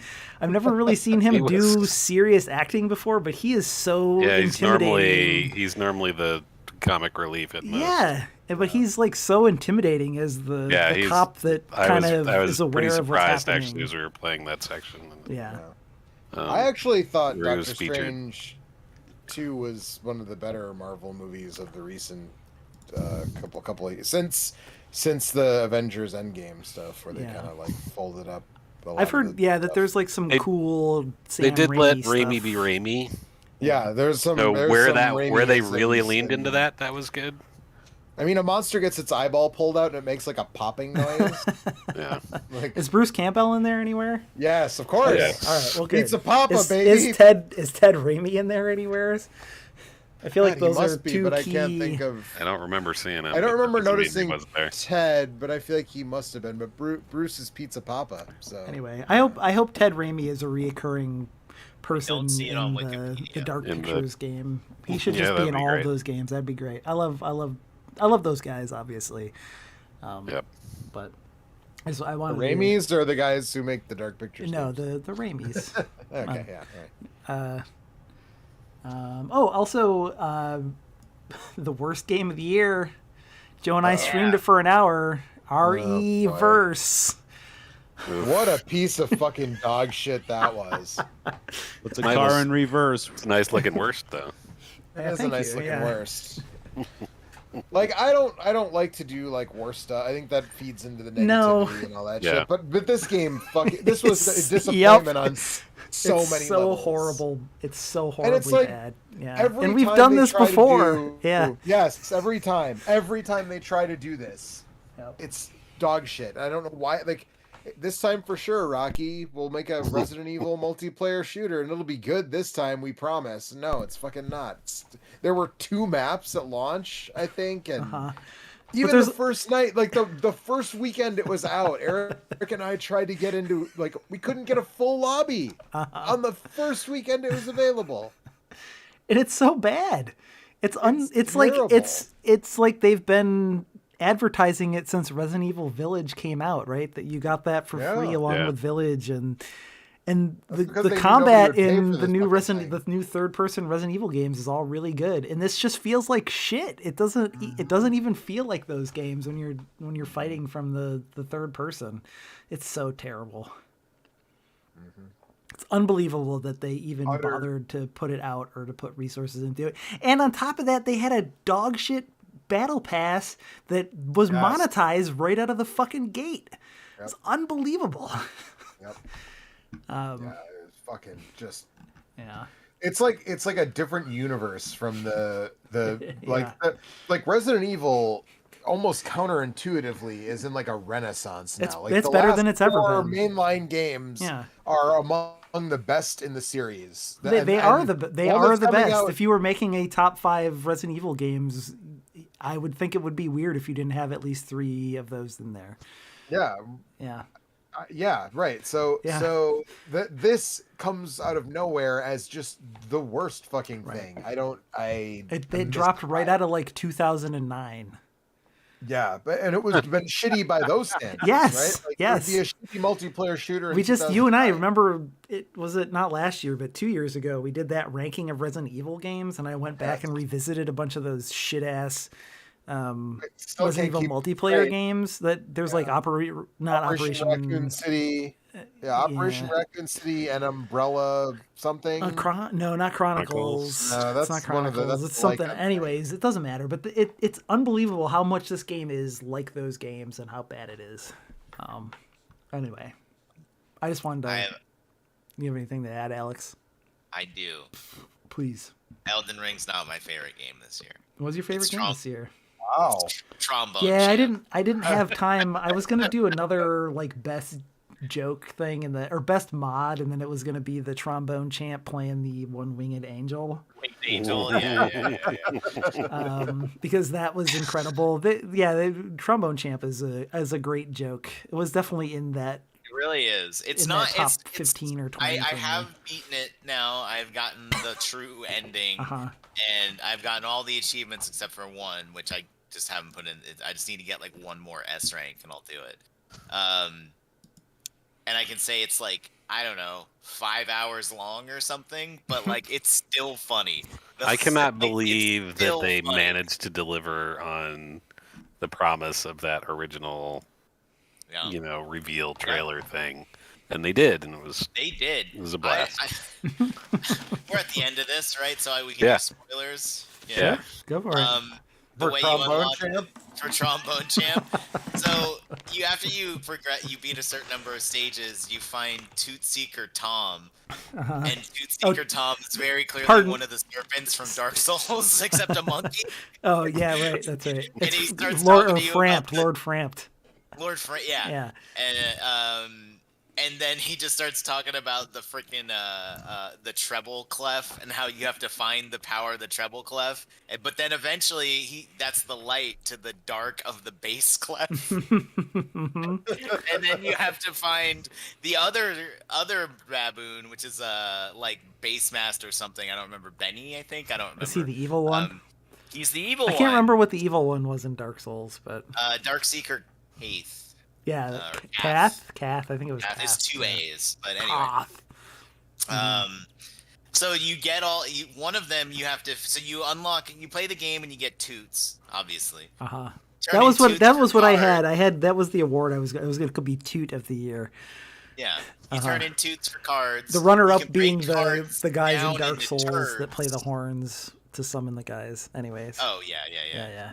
You break toots or cards down into turds, and then the game. All these NPCs, all they want is give them turds or give them toots. So you just have to play the game essentially. You just play the game, and eventually you get the ending. But the thing is the ending is you have to fight the ghost spirit of Mozart.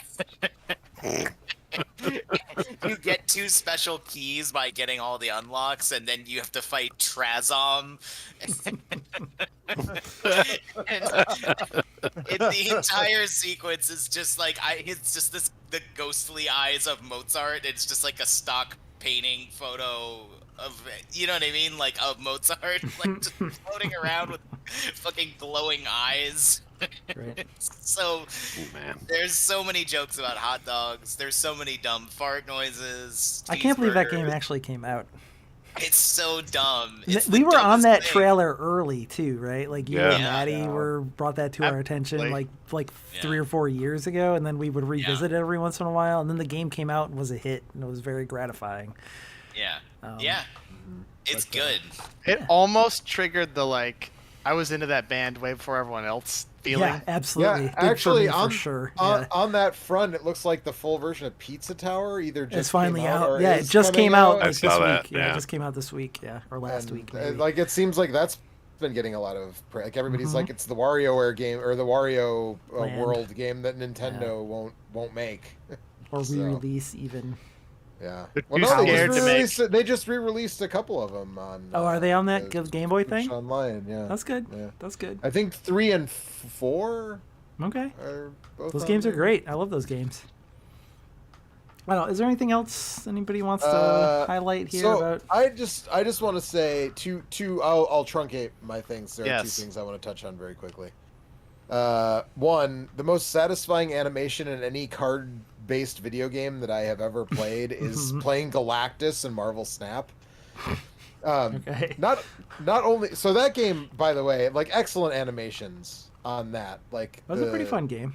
I had like, a good they- time with that for sure. They did a really good job just like doing the animations for when you play cards, and some of them are as simple as like Ant-Man, this card gets tiny and then it like drops onto the board, or Cyclops shoots a big laser out of the top of the card when you drop it on the board. But Galactus, when you play Galactus, it zooms all the way out of the board and he goes, "Kneel before Galactus," and his hand reaches out and like destroys a planet, and then it destroys to 2 of the 3 locations that you're playing on, and it's just like every time I do it, it's so satisfying. I'm like, this is the best thing.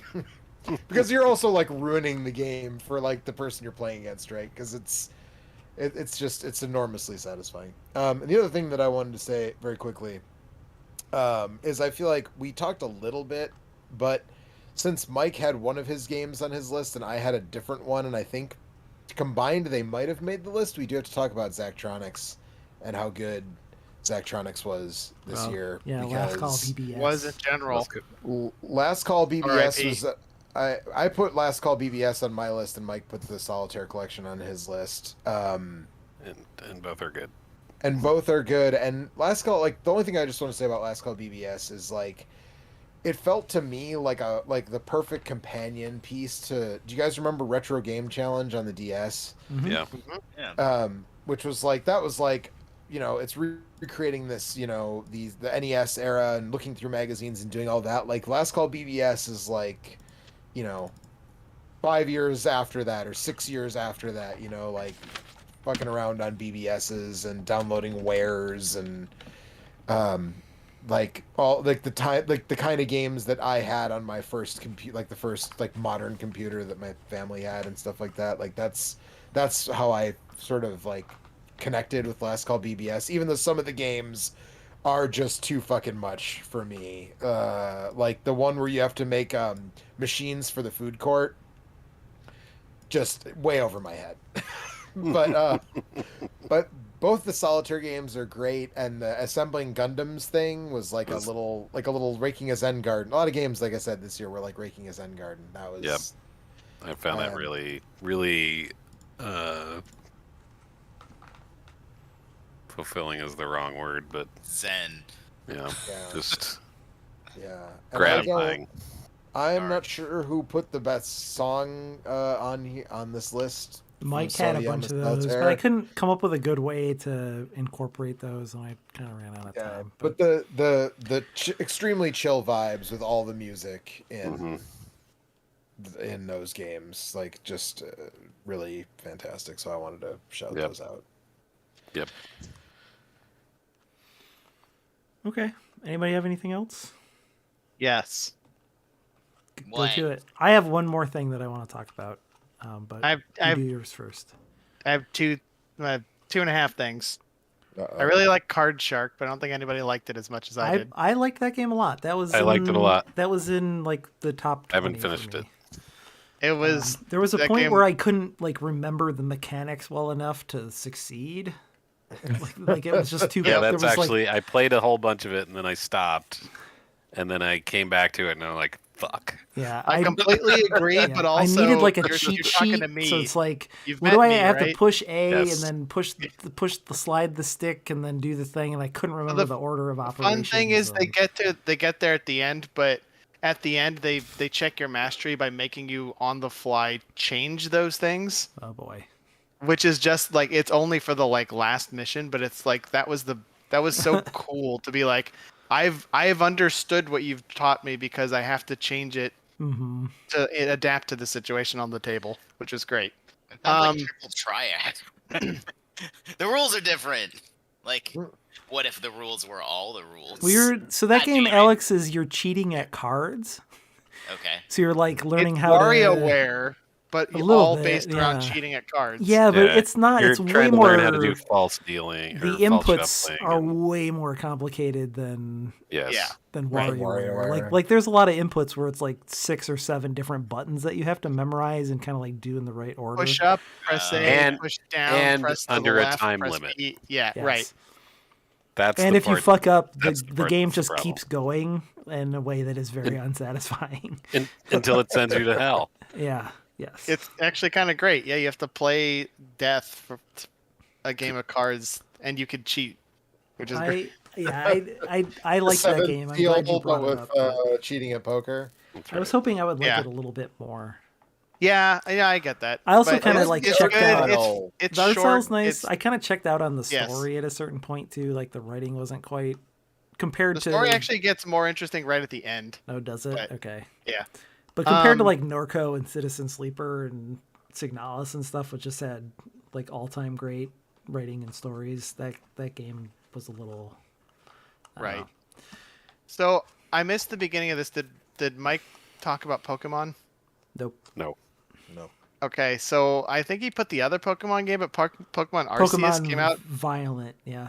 We talked But about Pokemon Arceus came out at the beginning of the year, Mhm. like in Yeah. January, and it like that's kind of like what as a kid, I assumed Pokemon would turn into someday, which is like you're just in the field throwing stuff at Pokemon, and it was like a ton of fun to play with my kids. And I'm gonna call out Kirby and the Forgotten Land because I've never really liked like Kirby games are good, but never like anywhere on my list. But that game was really fun. I remember And they- feeling like that looked like it was going to be a lot of fun, and then I just never played it. You can eat So it's like, stairs and become you giant know, stairs. Yeah, and a truck and a car and I think all part of kinds it is weird- that and a traffic cone. since I canceled my GameFly subscription in favor of Game Pass, like first party Nintendo, You missed out on stuff Nintendo. is- Yeah. It's like I'm not going to They pay never go $60 on to sale. find Joe, you out want to if I know? like Joe, you this want to or know And- not. my trick for And that? you have to play the What's fucking things on the Switch, which sucks. The Switch sucks. It was My never trick- it was never good, and now it's 6 years old and it sucks. I will not stand for this. I love the Switch, Yeah, but but you have a Steam Deck, I do. And well, hold on, which is an evolutionary Switch. Joe. The trick Yeah. is your library can let you check out first-party Nintendo games.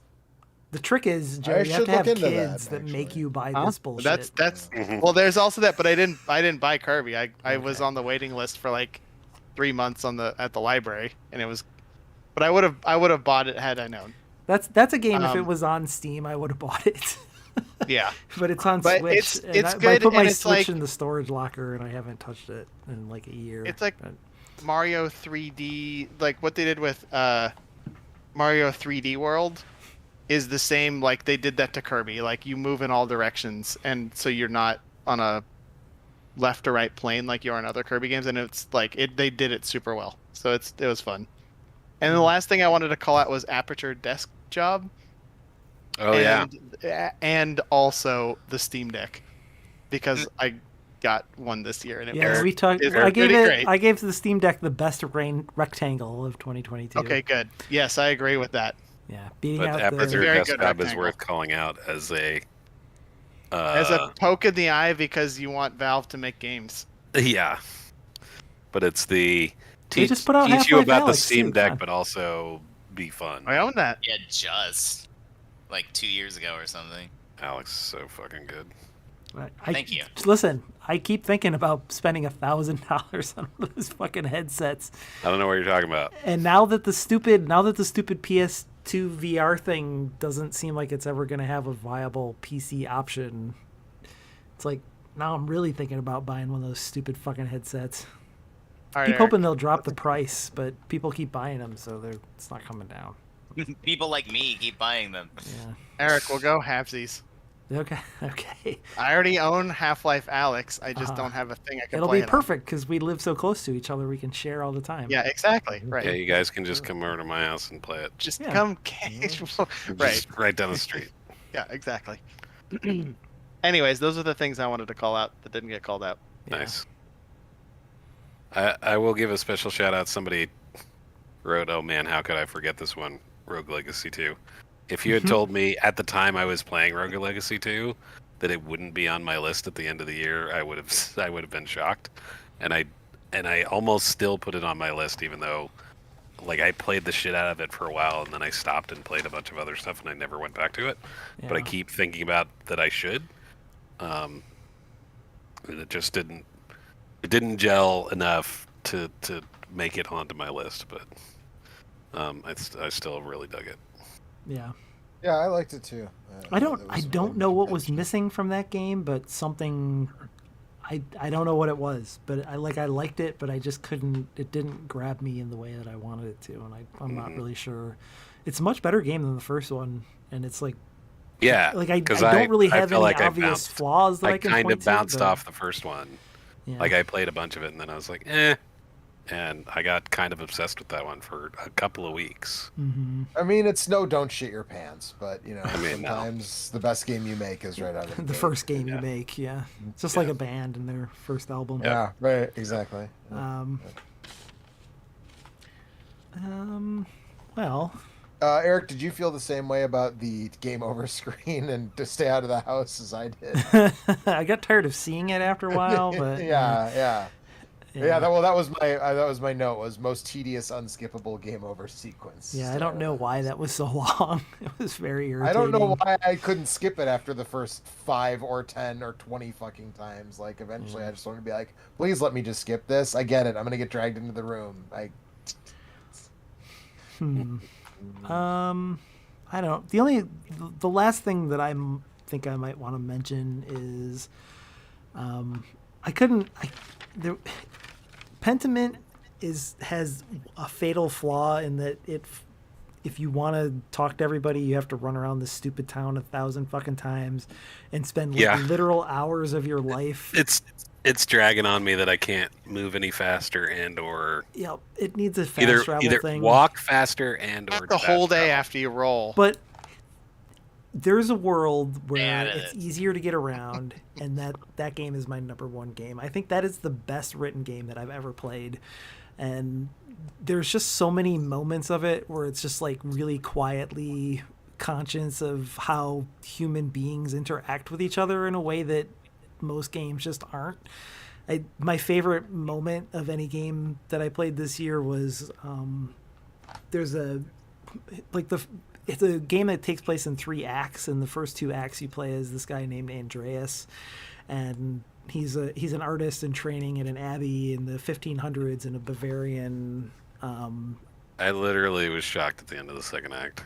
abbey. Yeah, but so so it starts out as like kind of like a monk murder mystery, kind of like In the Name of the Rose, and it does some really, I think, really, really, really smart things with how it solves or fails to solve those mysteries and how it plays with all that stuff.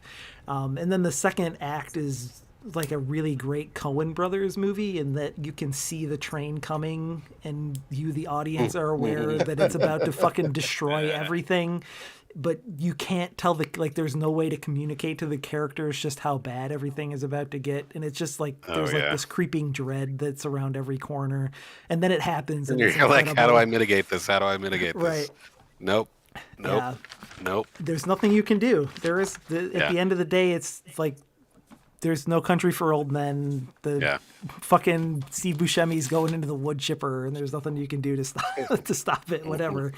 But there's this great moment in the second act where, in the first act, you're really close with. There's a guy who set up a printing shop in the small town, and you're really close with him and his family. And in the second act takes place several years later. You return to the town after your character has become a semi well-known artist, and it turns out that this guy, this printer, his wife and his son both died of the plague at some point and sent you a letter, and you never responded to him, and you sit down and you can have dinner with him, and you get this moment where like there's some other people in the room that are like Jews from out of town, and there's like a whole subplot with them, and the woman is pregnant, and you can like try to like point them to which doctor in town you want them to use and stuff like that. But there's this really great moment where Andreas just like breaks down and just like loses it because he just doesn't know what to say to this guy whose family died, that he was really close with, that he lost contact with because his own life kind of went to shit at some point. And it's just such a and the guy's pissed at him. Yeah, but also like forgiving, but also it's just like so many layers of like human interaction and how people. Yeah. It's just there's just like a bunch of little moments like that in that game that really hit me really hard. And then also just the general, like that game has such a really incredible understanding of how history works and how like societies are built on societies that are built on societies. And like that game does that both thematically and literally in a way that is really, really intelligent.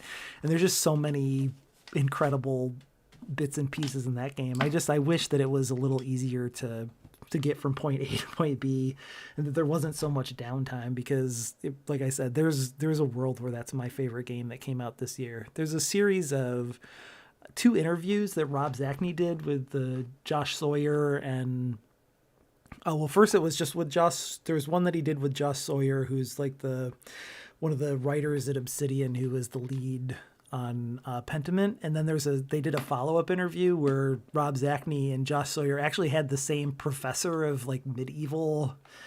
Yeah, they both had did like a postgraduate class with this guy who was also a person that helped Josh Sawyer do a lot of the research and background for this game. And so there's another interview that they do with that guy, and then another professor that Josh Sawyer knew that helped. And it's like the best hour and a half of podcast listening that I had this year. It's just a really incredible bit on how history works and how people just so often get it all wrong, on how there's so many different like little bits and pieces and layers of things that whenever you try and like boil history down into this like simple thing where these like somebody did a thing and then that led to a thing, it doesn't work that way.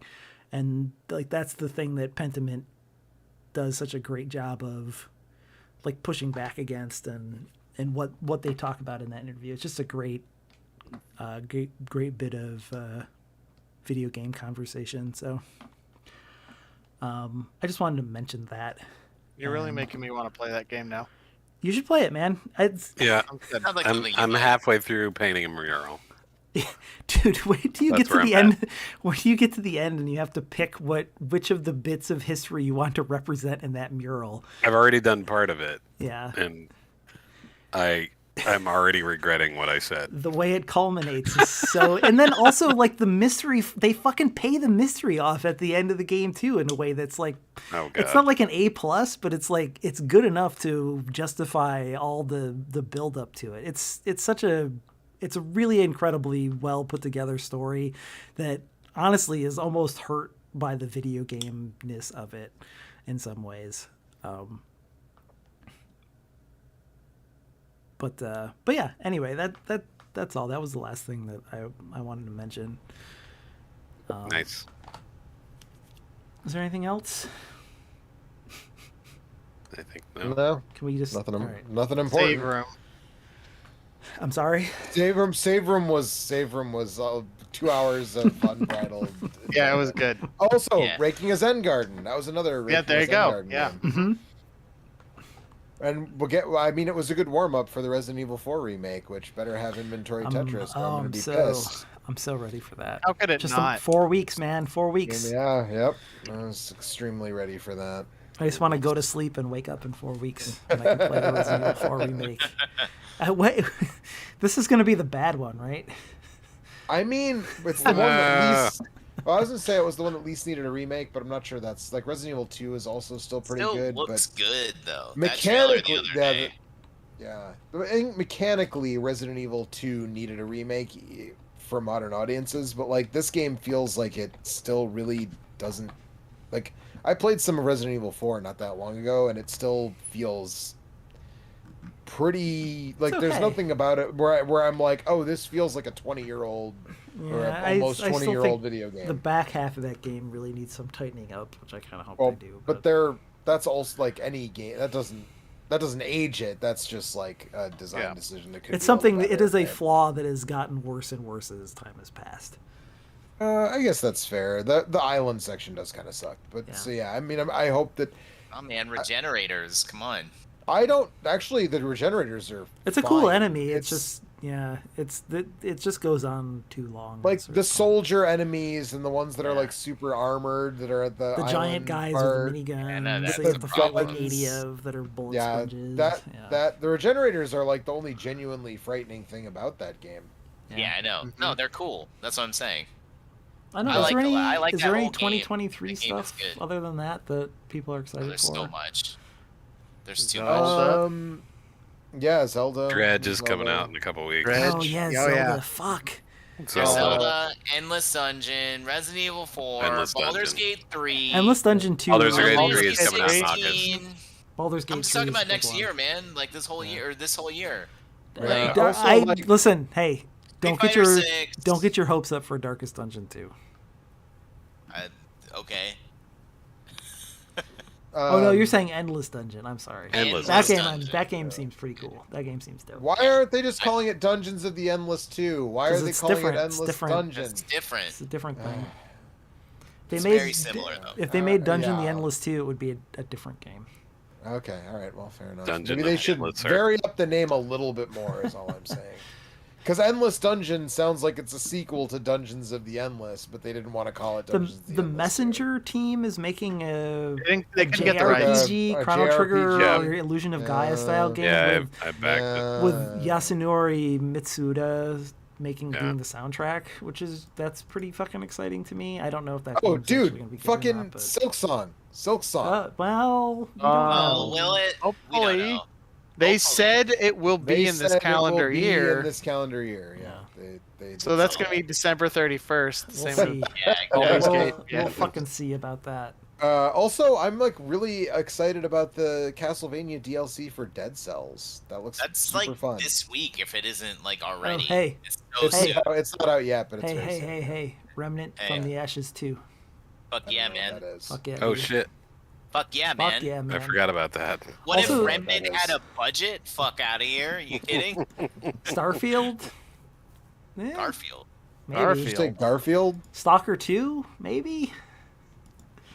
What are you Maybe. doing? What is this that's happening What? right now? There's a Pikmin remaster 4. of the Suikoden 1 and 2 are getting remastered. Yeah.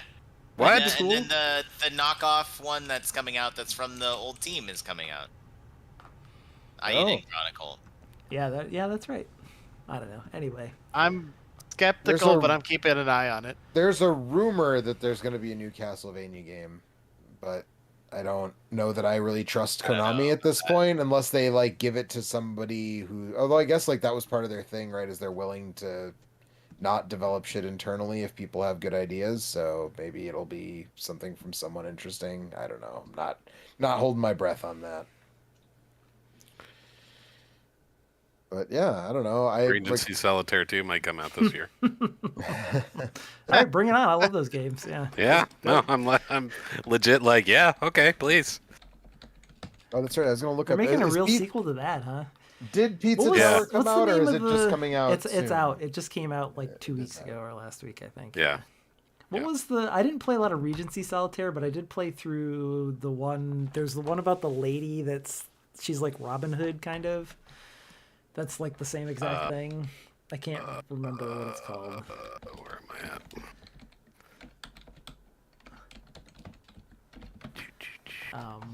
Anyway. All right, that's it. Let's end this. Gonna be Yep. a good year. It's gonna be a good It year. is. Pretty good Yep. year. Baldur's Gate fucking 3, man. Baldur's I Gate know. 3. I can tell Did you, you I see played that through trailer? I played through the first act, and it's fucking incredible. So, You didn't play it with your 3 buds that are gonna ruin your experience. I don't want. I- I didn't want to play through it like the first act because I was like, when that game is finished, I'm gonna play through it with my buds and probably also by myself, that like game, Right. so multiple times. Divinity Probably. 2 was the first. Anyway, it's really something. It's really something. It's great. Divinity 2 is fucking incredible, man. Yeah, that game's this- so Okay. good. if the rest of Baldur's Gate 3 is anything to go by, Baldur's Gate, or the first act of Baldur's Gate 3 is anything to go by, Baldur's Gate 3 is going to be blow that game out of the fucking water. That's an Because- insane statement. Because Yeah, it's that because is- so anyway, it Not that I because doubt it the veracity of it. so the problem is the combat might not be as satisfying because it doesn't quite bring in The weird, like the different completely elements, and There's bananas not stuff. barrels of death fog. There kind of is, but it's you not. can't accidentally ignite your buddy's thing that they were trying to do. The map in that game, at least in Why- the first Accidentally. act, What is- happened here, and why am I on fire? It's built for a more satisfying exploration experience rather than satisfying combat experiences, but it's pretty fucking good. That's all I'll say. Anyway, that's it. That was 2022. We made it. Hey, With all of it. We're knee deep in 2023. Did it. We're also We did knee it. deep in the dead. mm, Good Doom campaign. Yes, Like thank you. Doom. Yeah. You got That's it. also good. Oh, also, like, what the fuck goes up with like Junior Doom, Doom Kids Edition? What the fuck is going on with that? I don't I'm know so What are you talking confused. what the about? fuck you're talking about, man. You don't know what I'm talking about? Oh wow. No, What are you talking about? I have no idea what you're talking about at all. Oh, I forgot we were going to do an introduction, but now Mike's gone, so Okay. I was Hey, gonna it's me, Mike. peel off and put it at the beginning. I Mighty got this. Doom. I got this. Welcome. I'm Eric Allen. I'm here with Joe Drilling, Hey, what's up? I'm here to talk about games of the years. Kurt Adam. I am also here to talk about games and years. Tell me about the games of 1957, Kurt. Also, Alex Rio is So- here, Hello. and Anthony Rogers. Hey, it's me, Mike. Nope, I didn't say that. You can do the bad That's Mike true. impression after I can't. introduce Mike. All right, hello. It's me. And Mike Ailes. I'm not going to say anything for an hour, then Mike show up Ailes again. is here. Now you can do the bad Mike impression. Hey, it's me. What do you mean bad? It's me. It's a me, Mike. Hey, I'm Miking over here. Wow. Hey there, you But there? what you should have just done I'm is said, Miking over "Hey, here. Yeah. I'm playing Kaizo." That's what you should have gone with. Hey, Alright, I'm that's playing it. We're- Kaizo. Forget about it. All right, that's the Stickie Awards. Good.